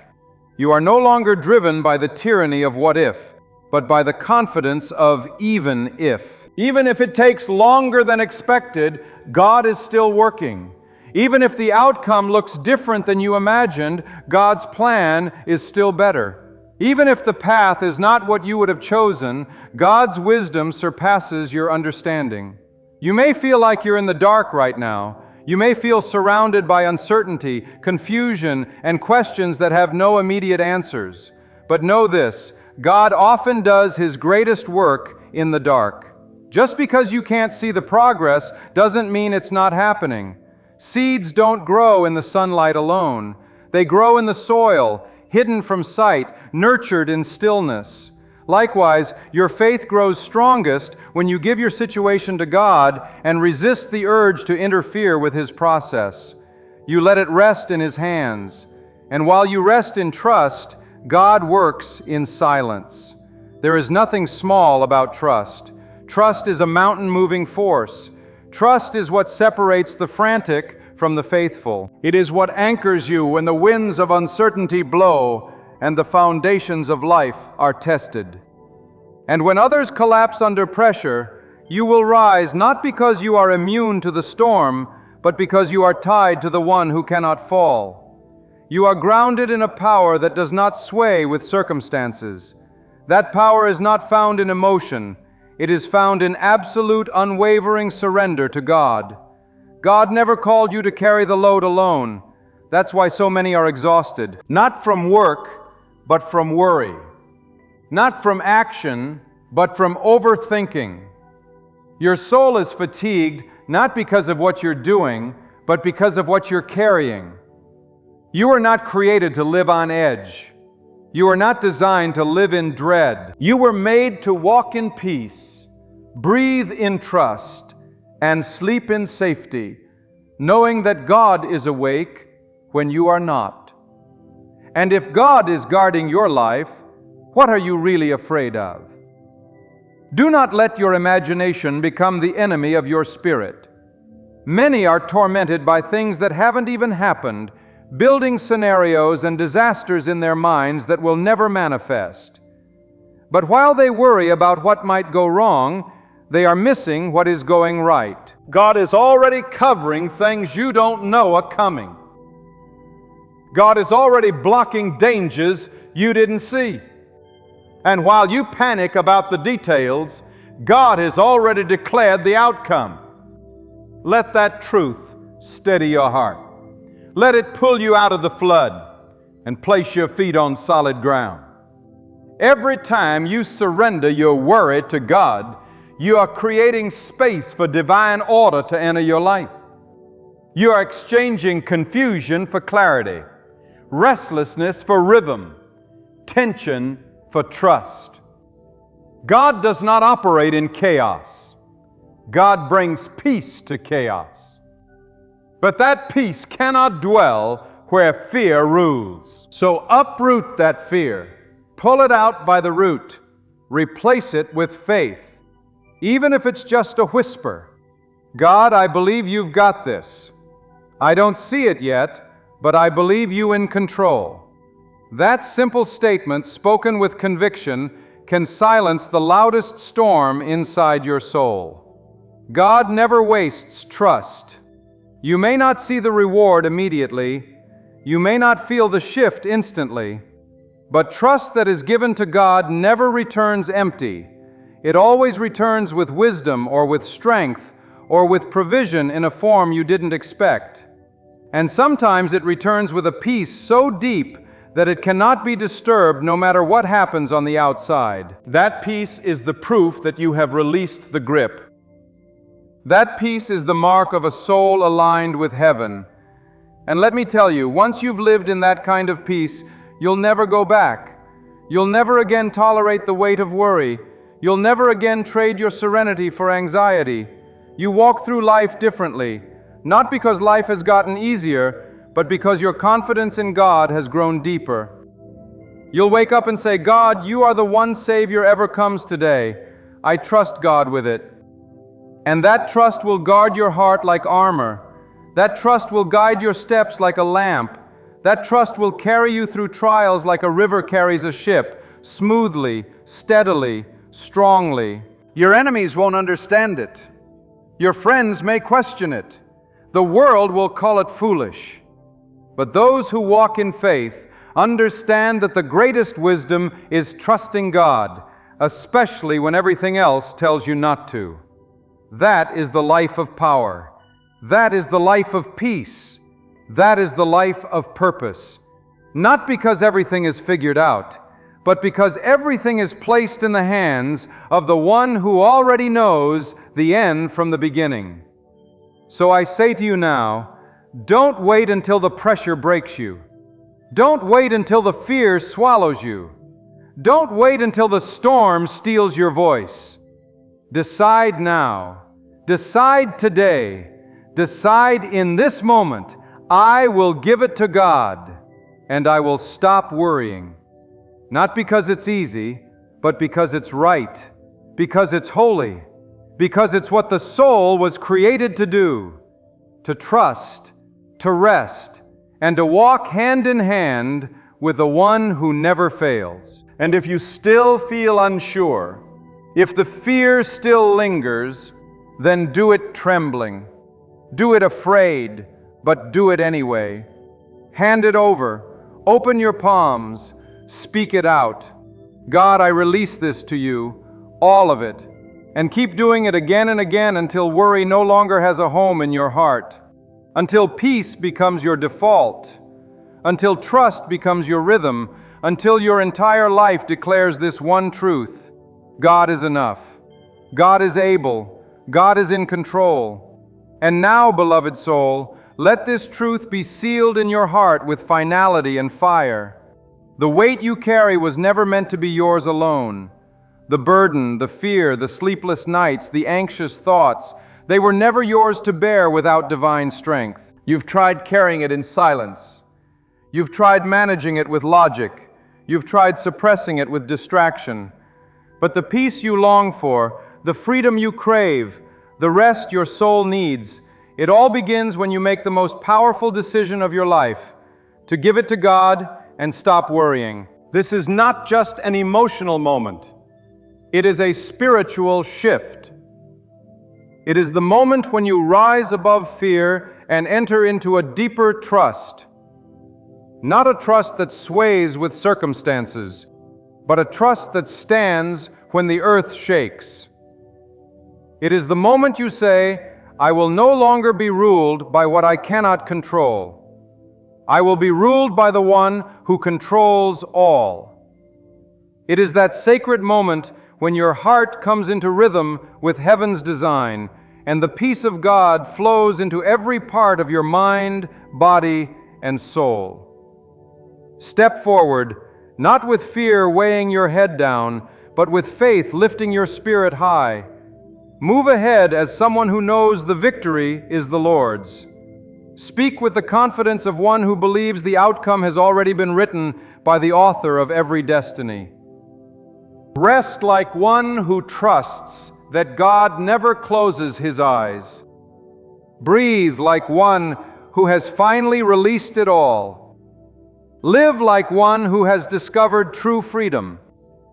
The mystery was never out of reach. It was only waiting for your surrender. The secret isn't in solving every puzzle. The secret isn't in endless analyzing. The secret isn't in pushing, stressing, or barely surviving. The secret is this, and now your heart fully knows it. Place it all in God's hands and let the worry go. My friend, let me ask you a question that can shake the very core of your being. Who sits on the throne of your heart right now? What fuels your decisions, your routines, your emotions, your thoughts when you are alone in the stillness of your mind? Because if it isn't God, then something else has claimed the seat that belongs to Him. And until you remove that idol, whether it is your pride, your fear, your family, your wealth, your cravings, or your pain, you will never experience the full measure of peace and purpose that only comes from putting God first. This is why so many live in restlessness today, like ships thrown about on violent seas. It isn't for lack of opportunity, wisdom, or love. It's because their lives are built on everything but God. They have raised empires on ego, built fortresses on comfort, and crowned kingdoms with control. But every single one of these will collapse into dust if God is not at the center. To put God first is not to add Him to your schedule like an appointment you make and forget. It's not to sprinkle a little prayer over your plans and expect heaven to bend to your will. No. Putting God first is a radical surrender. It is to wake up every single day and say, God, you are the reason I breathe. You are the reason I live. Without you, I am nothing. With you, I can face anything. Putting God first means reordering your soul. It means cleaning out the clutter of self and making room for His voice. It's not about being perfect. It's about being available. Available for His truth, His correction, His instruction, His direction. It's about inviting God into the innermost parts of your heart, not just the parts you show to the world. There is power in priority. And the moment you prioritize God above everything else will begin to fall into place. Not always the way you expect, but always the way that's best. Because God does not operate in confusion. He does not bless disobedience. He does not reward divided hearts. He pours out favor on those who fear Him, seek Him, trust Him, and walk with Him no matter the cost. Let me be clear, this is not a casual suggestion. This is a command from heaven. God is not asking to be a part of your life. He demands to be the center of it. He's not interested in being a backup plan, a crisis manager, or a weekend activity. He is the source, not a supplement. And until you make Him your first thought in the morning, your deepest meditation at noon, and your last whisper before sleep, you will continue to chase after things that cannot satisfy. Some of you are trying to put God first while holding on to everything else. But you cannot walk two roads. You cannot serve two masters. You cannot carry God in one hand and your secret sins in the other. You cannot say you trust God and yet panic every time life shakes your foundation. You cannot say God is first and yet consult Him last. The truth is simple.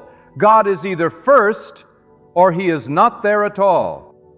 Putting God first requires courage because it means you must let go of what the world told you matters most. It means you might be misunderstood. It means you may walk alone at times. It means you might have to give up relationships that are pulling you away from God. It means you must break the chains of addiction, pride, and compromise. But oh, the freedom that follows. Oh, the peace that flows when God takes His rightful place. Too many people are searching for purpose without seeking the one who gives it. They run to self-help books, influences, philosophies, and trends, all while the eternal truth stands quietly waiting to be heard. If you want to know who you are, go to the one who made you. If you want to be filled, go to the one who never runs dry. If you want direction, go to the one who sees the end from the beginning. If you want peace, go to God. but go all the way, not halfway, not with hesitation, with your whole heart. When you put God first, it affects every area of your life. Your words change because you speak with purpose. Your mind changes because you guard your thoughts. Your habits change because you walk with discipline. Your choices change because you seek His wisdom before making a move. Your relationships change because you no longer settle for people who don't honor the God you serve. Putting God first also means you stop trying to please everyone else. Because when God becomes your compass, the opinions of others lose their grip on your soul. You no longer live to be popular, you live to be faithful. You no longer chase validation, you stand in conviction. You no longer bend to pressure, you rise in principle. Let me tell you, the enemy fears the person who has put God first. He can't manipulate someone who's rooted in truth. He can't tempt someone who's anchored in righteousness. He can't shake someone who has built their life on the unmovable rock that is God. Hell trembles when a man or woman says, God, I surrender it all to you. Not just my Sundays, not just my prayers, but my entire life. You may say, but how do I begin? You begin by making time for God. Not squeezing Him into your schedule, but crafting your schedule around Him. You begin by shutting out the noise of the world and listening for His still small voice. You begin by obeying even when it's uncomfortable, even when it's inconvenient, because obedience is the proof that God is first. Putting God first also means you place His word above your opinions. You don't argue with His commands. You don't negotiate with His standards. You submit. You align. You bend your will to His, because in doing so, you are elevated not in the eyes of man, but in the eyes of God. Some of you have put other things first. Your pain, your past, your goals, your family, your comfort, your reputation. But none of those things can carry you through life's storms. None of those things can fill the void in your soul. None of those things can stand in the day of judgment. Only God. So why keep delaying what you already know to be true? Why keep circling the same mountain of doubt, fear, and distraction when you could be climbing the mountain of purpose, peace, and power, hand in hand with God? Don't wait for a crisis to put God first. Don't wait for your plans to collapse, for your heart to break, for your strength to run out. Do it now. Do it while you still have breath in your lungs and fire in your soul.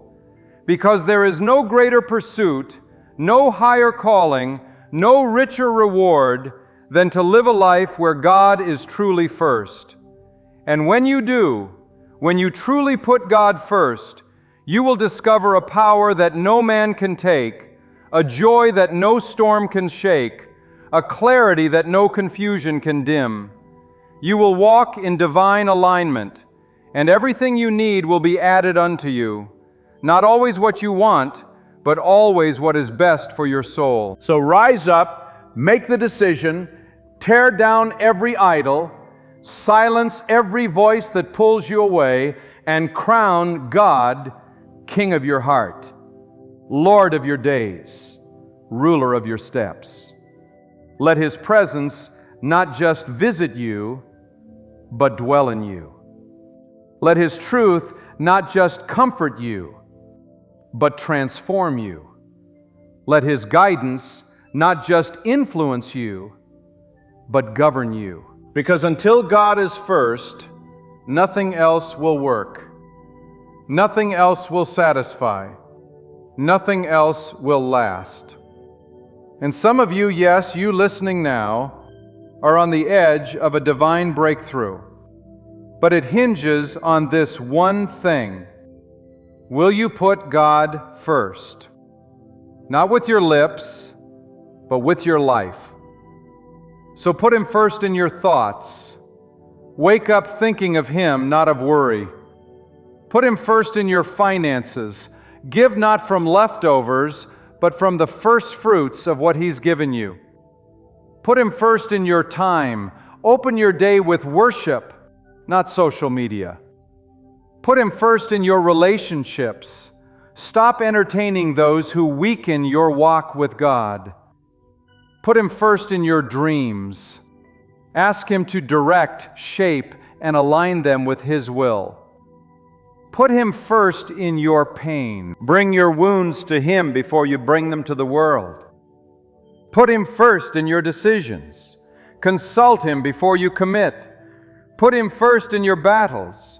Seek His power before seeking men's solutions. Put Him first in your praise.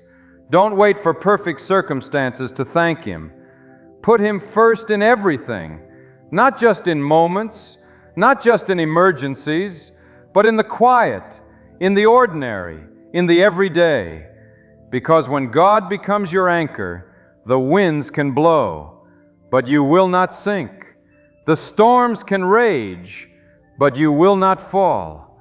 The fires can burn, but you will not be consumed. Your life was never meant to run on your own strength. It was meant to operate under divine order, with God as the center, the source, the sovereign ruler of all. And when you step into that order, you step into supernatural peace. The world will offer you distractions, shortcuts, compromises, but none of them will satisfy. None of them will last. Only God will remain when all else fades. So why not give Him your everything now? The greatest tragedy is not a life without success.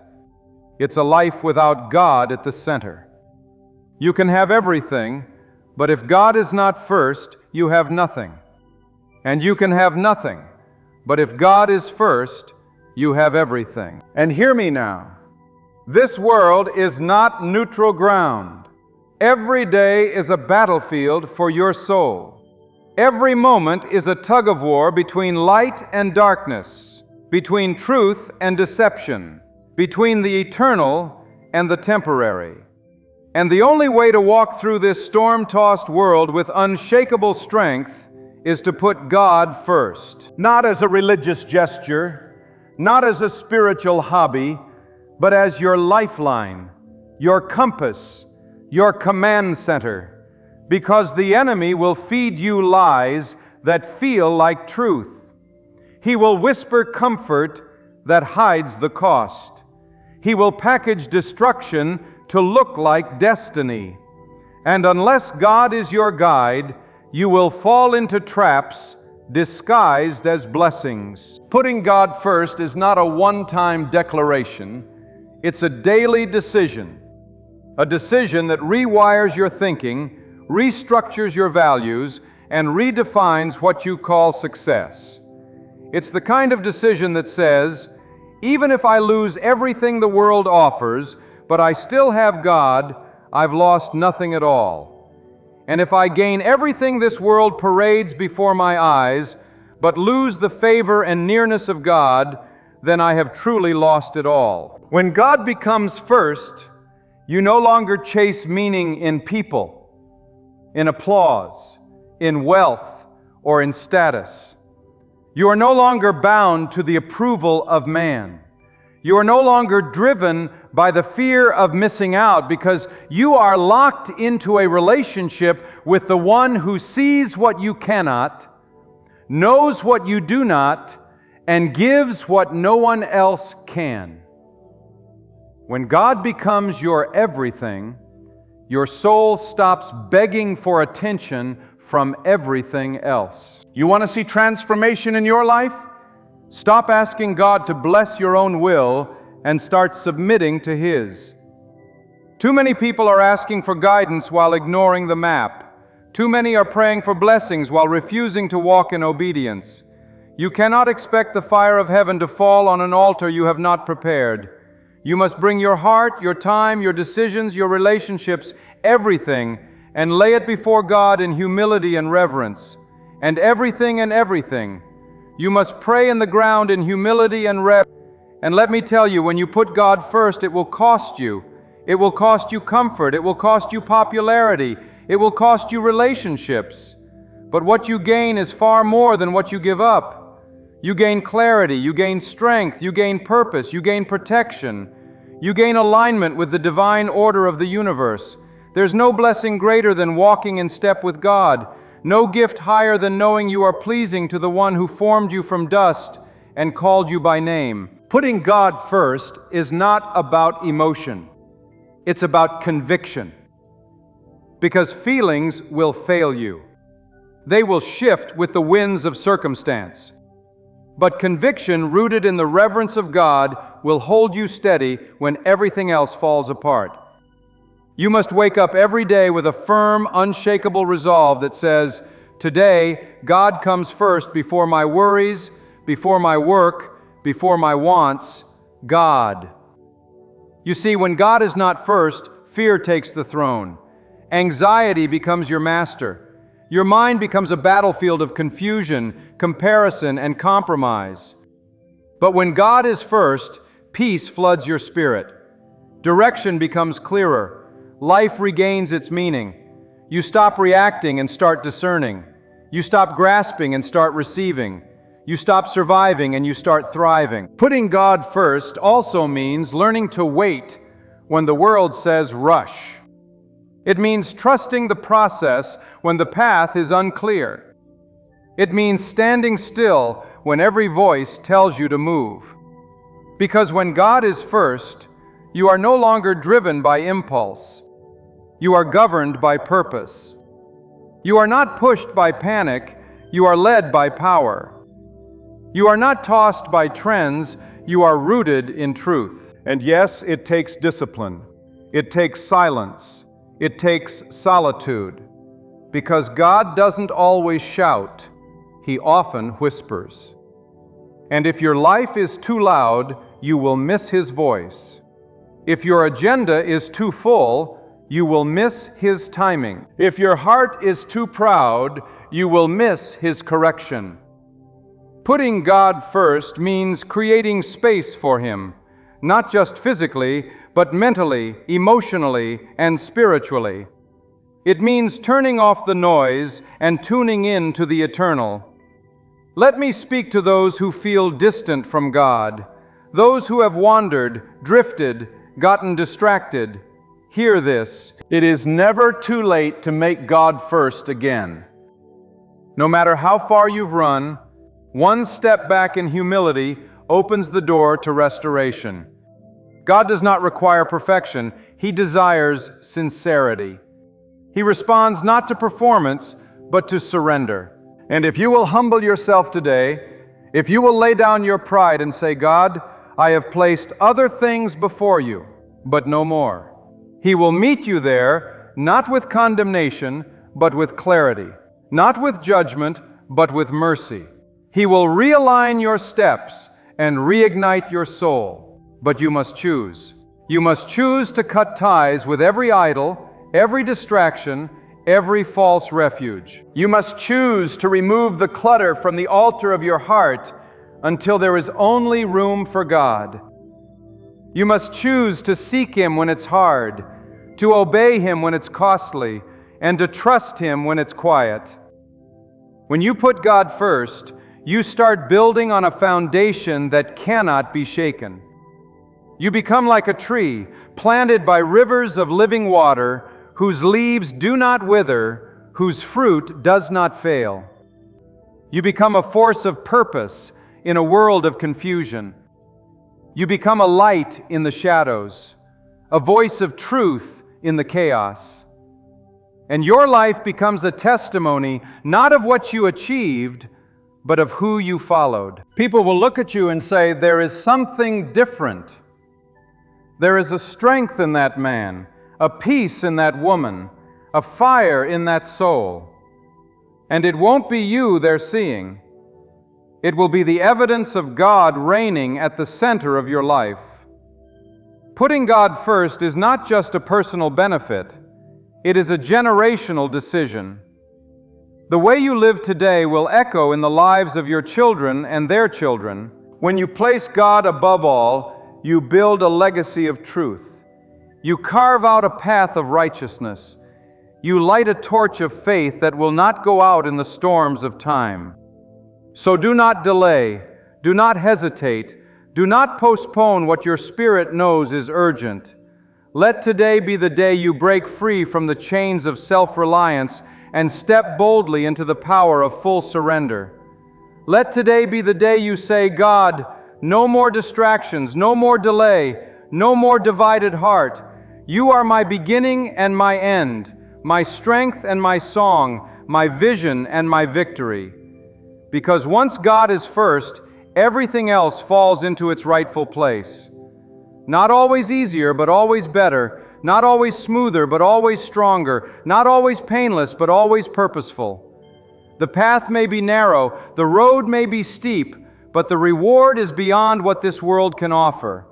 When God is first, you stop living like a victim of your circumstances and start walking like a vessel of divine purpose.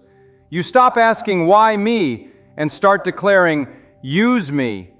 Because putting God first reshapes your identity. You are no longer defined by what you've been through, but by who you belong to. No longer chained by the failures of your past, but empowered by the presence of God in your present. The moment God takes the throne of your life, your spirit rises above the dust of disappointment, and your vision breaks through the fog of confusion. You no longer live from a place of reaction, you live from a place of revelation. And hear this, putting God first does not mean you will avoid hardship. It means you will not face it alone. It means the fire may come, but it will not consume you. The waters may rise, but they will not drown you. The winds may blow, but they will not uproot you. Because God, when He is first, becomes your refuge, your strength, your shield, your secret place. He becomes the reason you endure and the reason you overcome. You cannot experience the fullness of God's presence while living with divided loyalties. You cannot walk with God and flirt with rebellion. You cannot seek His guidance while ignoring His commandments. God is not a supporting character in your story. He is the author of it. And when you surrender your pen to Him, your life begins to tell a story that reflects divine wisdom, not human chaos. To put God first is to remove the mask, to stop pretending, stop hiding, stop performing. It means bringing your whole self, with all your brokenness, wounds, and uncertainty, to the one who already sees you and still calls your name. It means laying down the habit of living by sight and choosing instead to walk by faith. Because faith does not rest on what the eyes perceive. Faith is anchored in who God is. Faith declares, even when I cannot comprehend the path, I will walk it because God is the one leading me. To place God first demands honesty, raw honesty. You must ask yourself, who truly rules over my choices? Is it convenience? Is it comfort? Is it fear? Is it concern for reputation? Or is it the will of God? Because you cannot claim to obey God while bowing to fear. Fear will whisper for you to settle. Fear will demand your silence. Fear will convince you that surrender is weakness. But putting God first means you rise above the voice of fear and walk in the power of faith. You want a stable life. Build it on the truth of God. Not on emotions that shift like sand, not on culture that bends with the wind, not on people whose loyalty comes and goes, but on God who remains the same, yesterday, today, and forever. the unchanging, unmatched, unlimited God who calls you higher, draws you deeper, and leads you further than you could ever take yourself. This is not a call to lukewarm living. This is not an invitation to part-time faith. This is a summons to full surrender.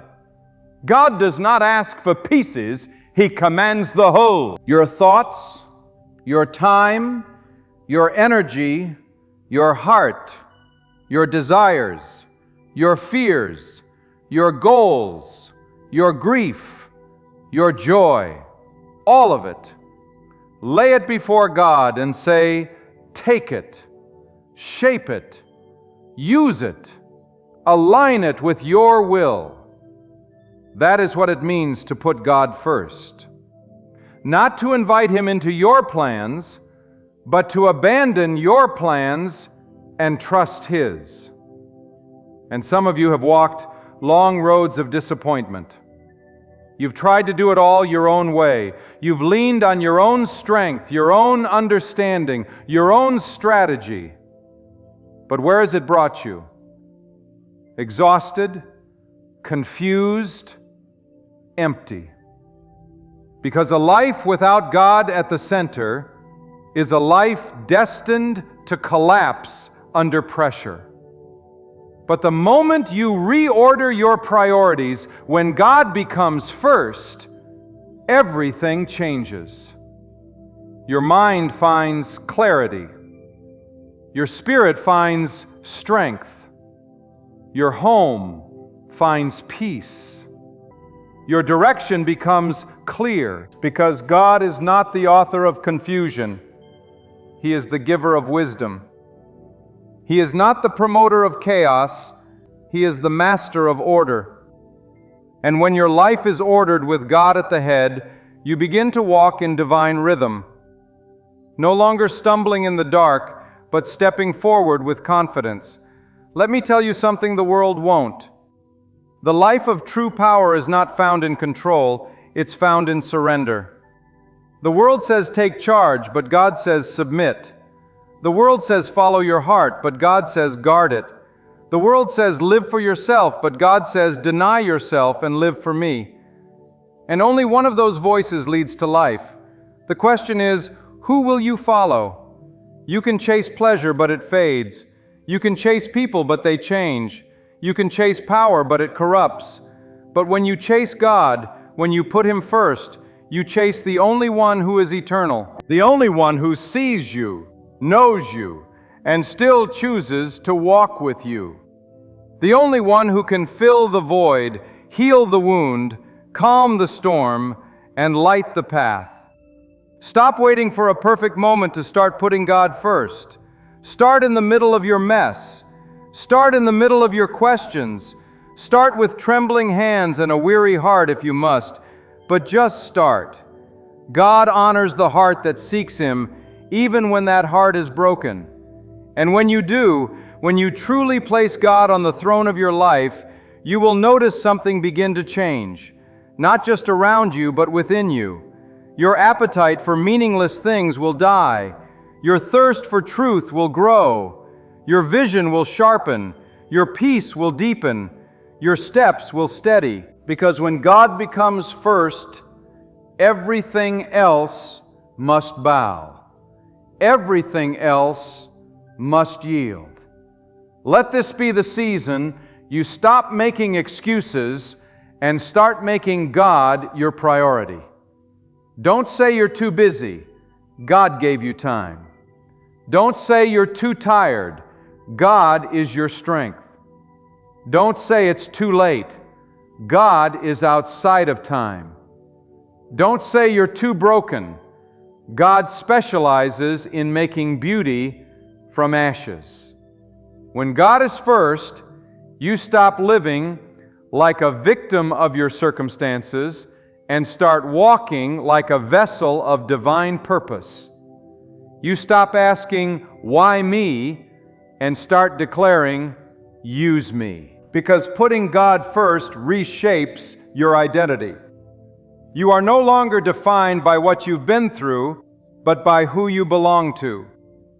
no longer chained by the failures of your past, but empowered by the presence of God in your present.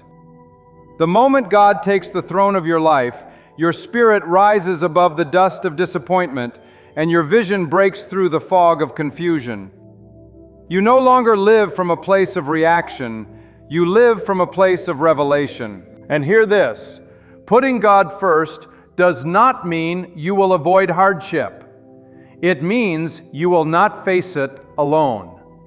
It means the fire may come, but it will not consume you. The waters may rise, but they will not drown you. The winds may blow, but they will not uproot you. Because God, when He is first, becomes your refuge, your strength, your shield, your secret place. He becomes the reason you endure and the reason you overcome. You cannot experience the fullness of God's presence while living with divided loyalties. You cannot walk with God and flirt with rebellion. You cannot seek His guidance while ignoring His commandments. God is not a supporting character in your story. He is the author of it.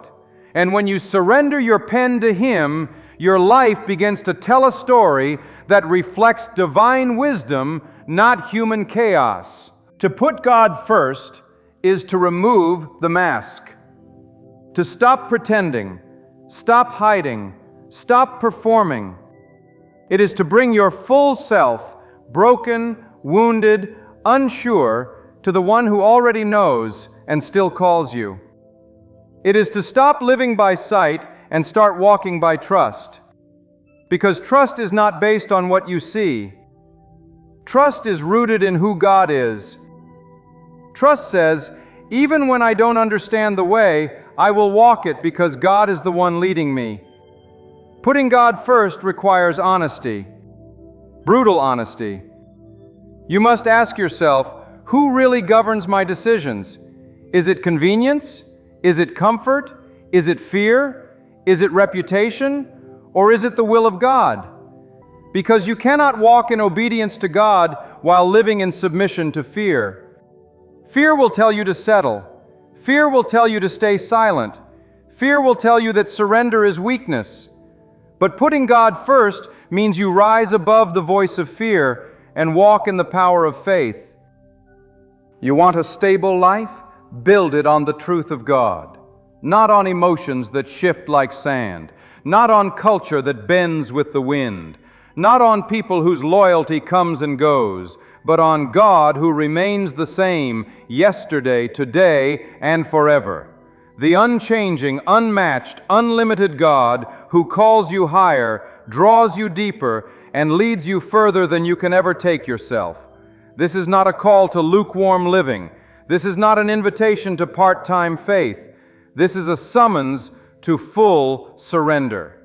God does not ask for pieces. He commands the whole. Your thoughts, your time, your energy, your heart, your desires, your fears, your goals, your grief, your joy, all of it. Lay it before God and say, take it, shape it, use it, align it with your will. That is what it means to put God first. Not to invite Him into your plans, but to abandon your plans and trust His. And some of you have walked long roads of disappointment. You've tried to do it all your own way. You've leaned on your own strength, your own understanding, your own strategy. But where has it brought you? Exhausted? Confused? Empty? Because a life without God at the center is a life destined to collapse under pressure. But the moment you reorder your priorities, when God becomes first, everything changes. Your mind finds clarity. Your spirit finds strength. Your home finds peace. Your direction becomes clear. Because God is not the author of confusion. He is the giver of wisdom. He is not the promoter of chaos. He is the master of order.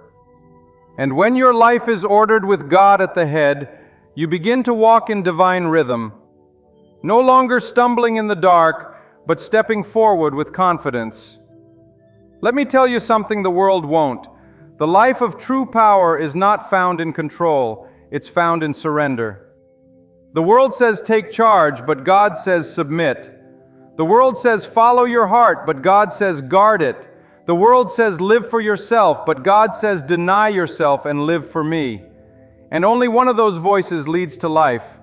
And now let this be written in fire upon your soul. You cannot claim to honor God while exalting your ego. To truly put God first is to dethrone self. It is to crucify your pride, humble your ambitions, and bring your stubborn will into complete submission before the Almighty. This is not a casual nod to the heavens. It is a soul-deep realignment of everything you are and everything you do. Because until you remove yourself from the center, God cannot take His rightful place there. And as long as you remain the master of your own life, you will continue to reap the fruit of confusion, frustration, and spiritual dryness. You must understand, God does not compete with your distractions. He does not fight for your attention. He is sovereign, holy, exalted, far above all creation. He waits to be honored, not squeezed into your leftover minutes, or called upon only when trouble comes. He is not your emergency plan. He is the plan. He is not your final resort. He is your only source. And the moment you begin to live like that, your life will shift from survival to significance, from wandering to walking in divine direction. To put God first is to live with reverence.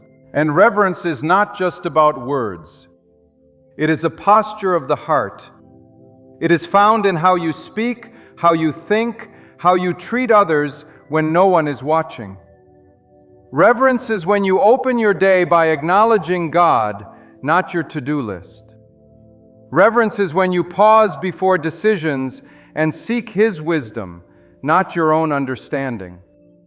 Reverence is when you refuse to compromise, even when it would be easier, because you fear displeasing God more than losing the approval of man. The soul that places God first becomes untouchable by darkness, not because it is immune to pain, but because it is protected by presence. When God is your priority, His protection becomes your covering. His favor becomes your shield.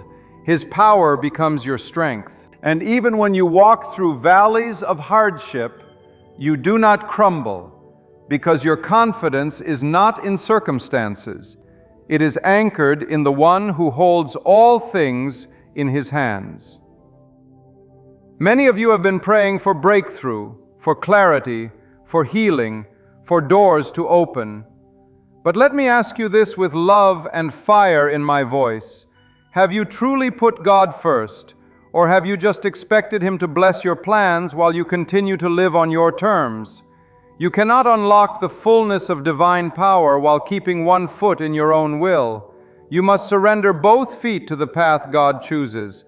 That is where the supernatural begins. Let me speak plainly. Putting God first will expose your idols. It will reveal the areas of your life that you've tried to hide from the light. It will test your allegiance. It will shake every false foundation you've built upon. But praise be to God, for He does not destroy you to shame you. He exposes you to restore you. The discomfort is the beginning of cleansing. The conviction is the start of transformation. And the moment you say, God, strip me of everything that has taken your place, that is the moment heaven begins to build you again. You cannot walk in divine favor while living with a divided heart. You must make a clean break from the things that have entangled you, whether it be toxic relationships, secret sin, misplaced priorities, or unhealthy attachments. If it competes with God, it must go. This is not about being extreme. This is about being obedient. Because obedience is not about convenience. It is about covenant. And when you honor God above all, He will honor you before all. Putting God first does not mean life becomes easier. It means life becomes ordered. Chaos may still swirl around you, but you will not be shaken. Temptations may still knock, but they will not overtake you. The noise of the world may still shout, but your ears will be tuned to a higher voice. Because when God is first, everything else is filtered through His truth. And truth becomes your compass, not culture. Conviction becomes your anchor, not opinion. Faith becomes your fuel, not fear. There are some of you who feel spiritually stuck, like you're running in place, praying but not hearing, seeking but not finding. And I tell you this not to condemn, but to awaken. Revisit your priorities. Revisit the throne of your heart. Who or what have you placed above God? Is it your career, your reputation, your comfort, your pain? Whatever it is, if it comes before God, it has become your master, and it must be cast down. God does not desire a piece of you. He demands the whole, not because He is cruel, but because He knows that nothing less than full surrender will ever truly satisfy you. Half-hearted devotion leads to a half-filled soul. A half-filled soul is a dangerous place to live. It leaves you vulnerable, unstable, easily deceived. But a life that is poured out before God is a life that overflows with strength, clarity, and purpose. Apply with you. Realign your focus. Rebuild your altar. Rekindle your fire. Let your life be a living testimony that proclaims God is first now and forever. Let that decision govern how you speak, how you spend, how you serve, how you sacrifice. Let it guide what you watch, what you listen to, what you pursue, what you release. Every detail of your life matters to God. There is no area too small for His direction and no area too large for His power. The more you place God first, the more you will become like Him, steadfast, wise, patient, bold, and compassionate. You will no longer move by impulse, but by instruction. No longer live by survival, but by vision. No longer wrestle with identity, because your identity will be rooted in the one who never changes. This is not just a motivational idea. This is a divine order. Life does not work as it was meant to unless God is at the head. Families crumble when God is removed. Societies decay when God is forgotten. Souls wither when God is replaced. And the longer you wait to put Him back in His rightful place, the deeper the damage becomes. But praise be to the Almighty, for He restores what we surrender. He revives what we place back in His hands. And now I ask you, what will it take for you to stop living on the edge of full surrender? How long will you keep dipping your toes into the waters of faith, afraid to dive all the way in? How long will you keep God waiting outside the door of your heart while you entertain lesser things within? Every day you delay is a day you miss out on the depth, the power, the beauty of what it means to walk completely aligned with the will of God. What it means to walk completely aligned with the will of God. Your life was not meant for fragments of obedience. It was designed to burn as a whole offering upon the altar of divine purpose. There comes a point where words are no longer enough, where lip service must become life surrender, where the declaration that God is first must be echoed in the secret corners of your choices, not just the public stage of your speech. This is not about impressing people. It's about being found faithful by the one who sees in secret. Because when God looks upon your life, He doesn't weigh your outward actions alone. He searches the motives of your heart. He knows what you treasure. He knows what you fear. He knows where your loyalty lies. And He calls you not to shallow belief, but to deep conviction. Putting God first means you stop compartmentalizing your faith. It means there is no separation between the sacred and the secular. Every room of your heart becomes His. Every task becomes worship. Every breath becomes a prayer. Whether in the workplace or the quiet of your home, you carry the awareness of God.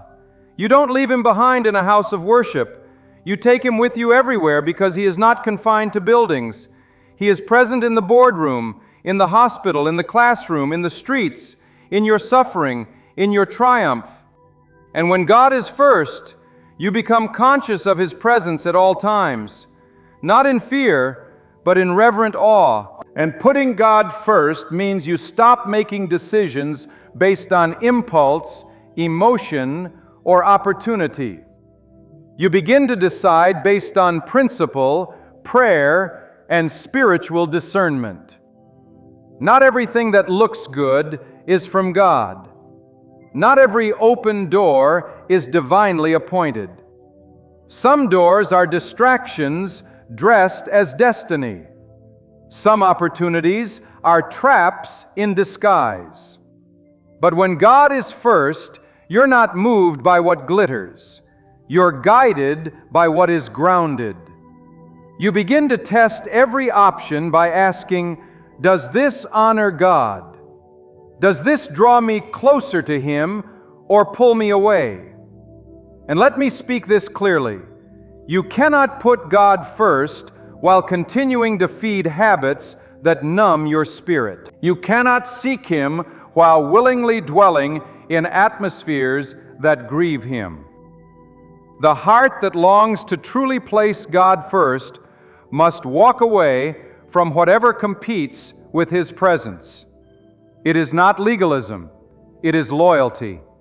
It is not restriction, it is reverence. It is not fear, it is faith that says, God, You are worth more to me than any fleeting pleasure or shallow comfort. When God becomes the foundation of your thoughts begin to carry weight. You speak differently. You move differently. Your silence becomes strategic. Your words carry power, not just noise. Your goals stretch beyond the temporary. They begin to reflect eternity. Because when God is first, your life becomes a vessel of eternal impact. You no longer live just to exist. You live to fulfill a divine assignment. You no longer chase pleasure. You pursue purpose. There is a weight to putting God first. Yes, but it is a glorious weight, a beautiful burden, a sacred responsibility. And with it comes favor, clarity, and a peace that does not bend to circumstance. When God is first, you don't just endure life, you conquer it with courage. Because you know that God goes before you, stands behind you, and surrounds you on every side. You don't fear the future, because the one who holds the future holds your hand. And don't be deceived by the illusion of balance that the world offers. The world will say, just give a little time to everything. But the soul that puts God first knows that he is not to be balanced with other things. He is to be above all things. You don't balance light and darkness. You don't balance truth and lies. You don't balance obedience and rebellion. You choose. You submit. You surrender. When God is first, you stop chasing after validation from others, because the approval of man becomes irrelevant when your life is aligned with the will of God. Your peace is not anchored in likes or applause. It is rooted in obedience. You are no longer desperate for affirmation, because your worth is anchored in the one who formed you from the dust, breathed into you, and called you to rise. Some of you have been asking, where is God? Why don't I feel His power? Why don't I see His hand? And I tell you with love and with urgency, it is not that God has disappeared. It is that something else has taken first place. And the moment you return God to the throne of your life, the floodgates of His power will be released once again. Your heart will beat with clarity. Your spirit will feel light. Your mind will find focus. Because God does not dwell in divided temples. He abides where He is honored, obeyed, and enthroned. So now is the time, not next week, not when things settle down, not when you feel more ready, now. Right here in the middle of your questions, your confusion, your battles. Make the shift. Set the order. Tear down the false altars and build a new one where only God sits. From that sacred place, let your life blaze like a living sacrifice, bold, steady, and without compromise. Don't wait until your spirit is drained. Don't wait until circumstances force you to the ground. Decide today to lift God to the highest place in your heart. Let the flame of your devotion shine stronger than the pull of temptation. Let your thirst for truth outweigh your craving for ease. Let your faithfulness to God rise above every earthly bond. Fix your gaze on eternity and let your heart resound with heaven's song. God, You are first in everything. My time, my strength, my ambitions, my fears, You are first.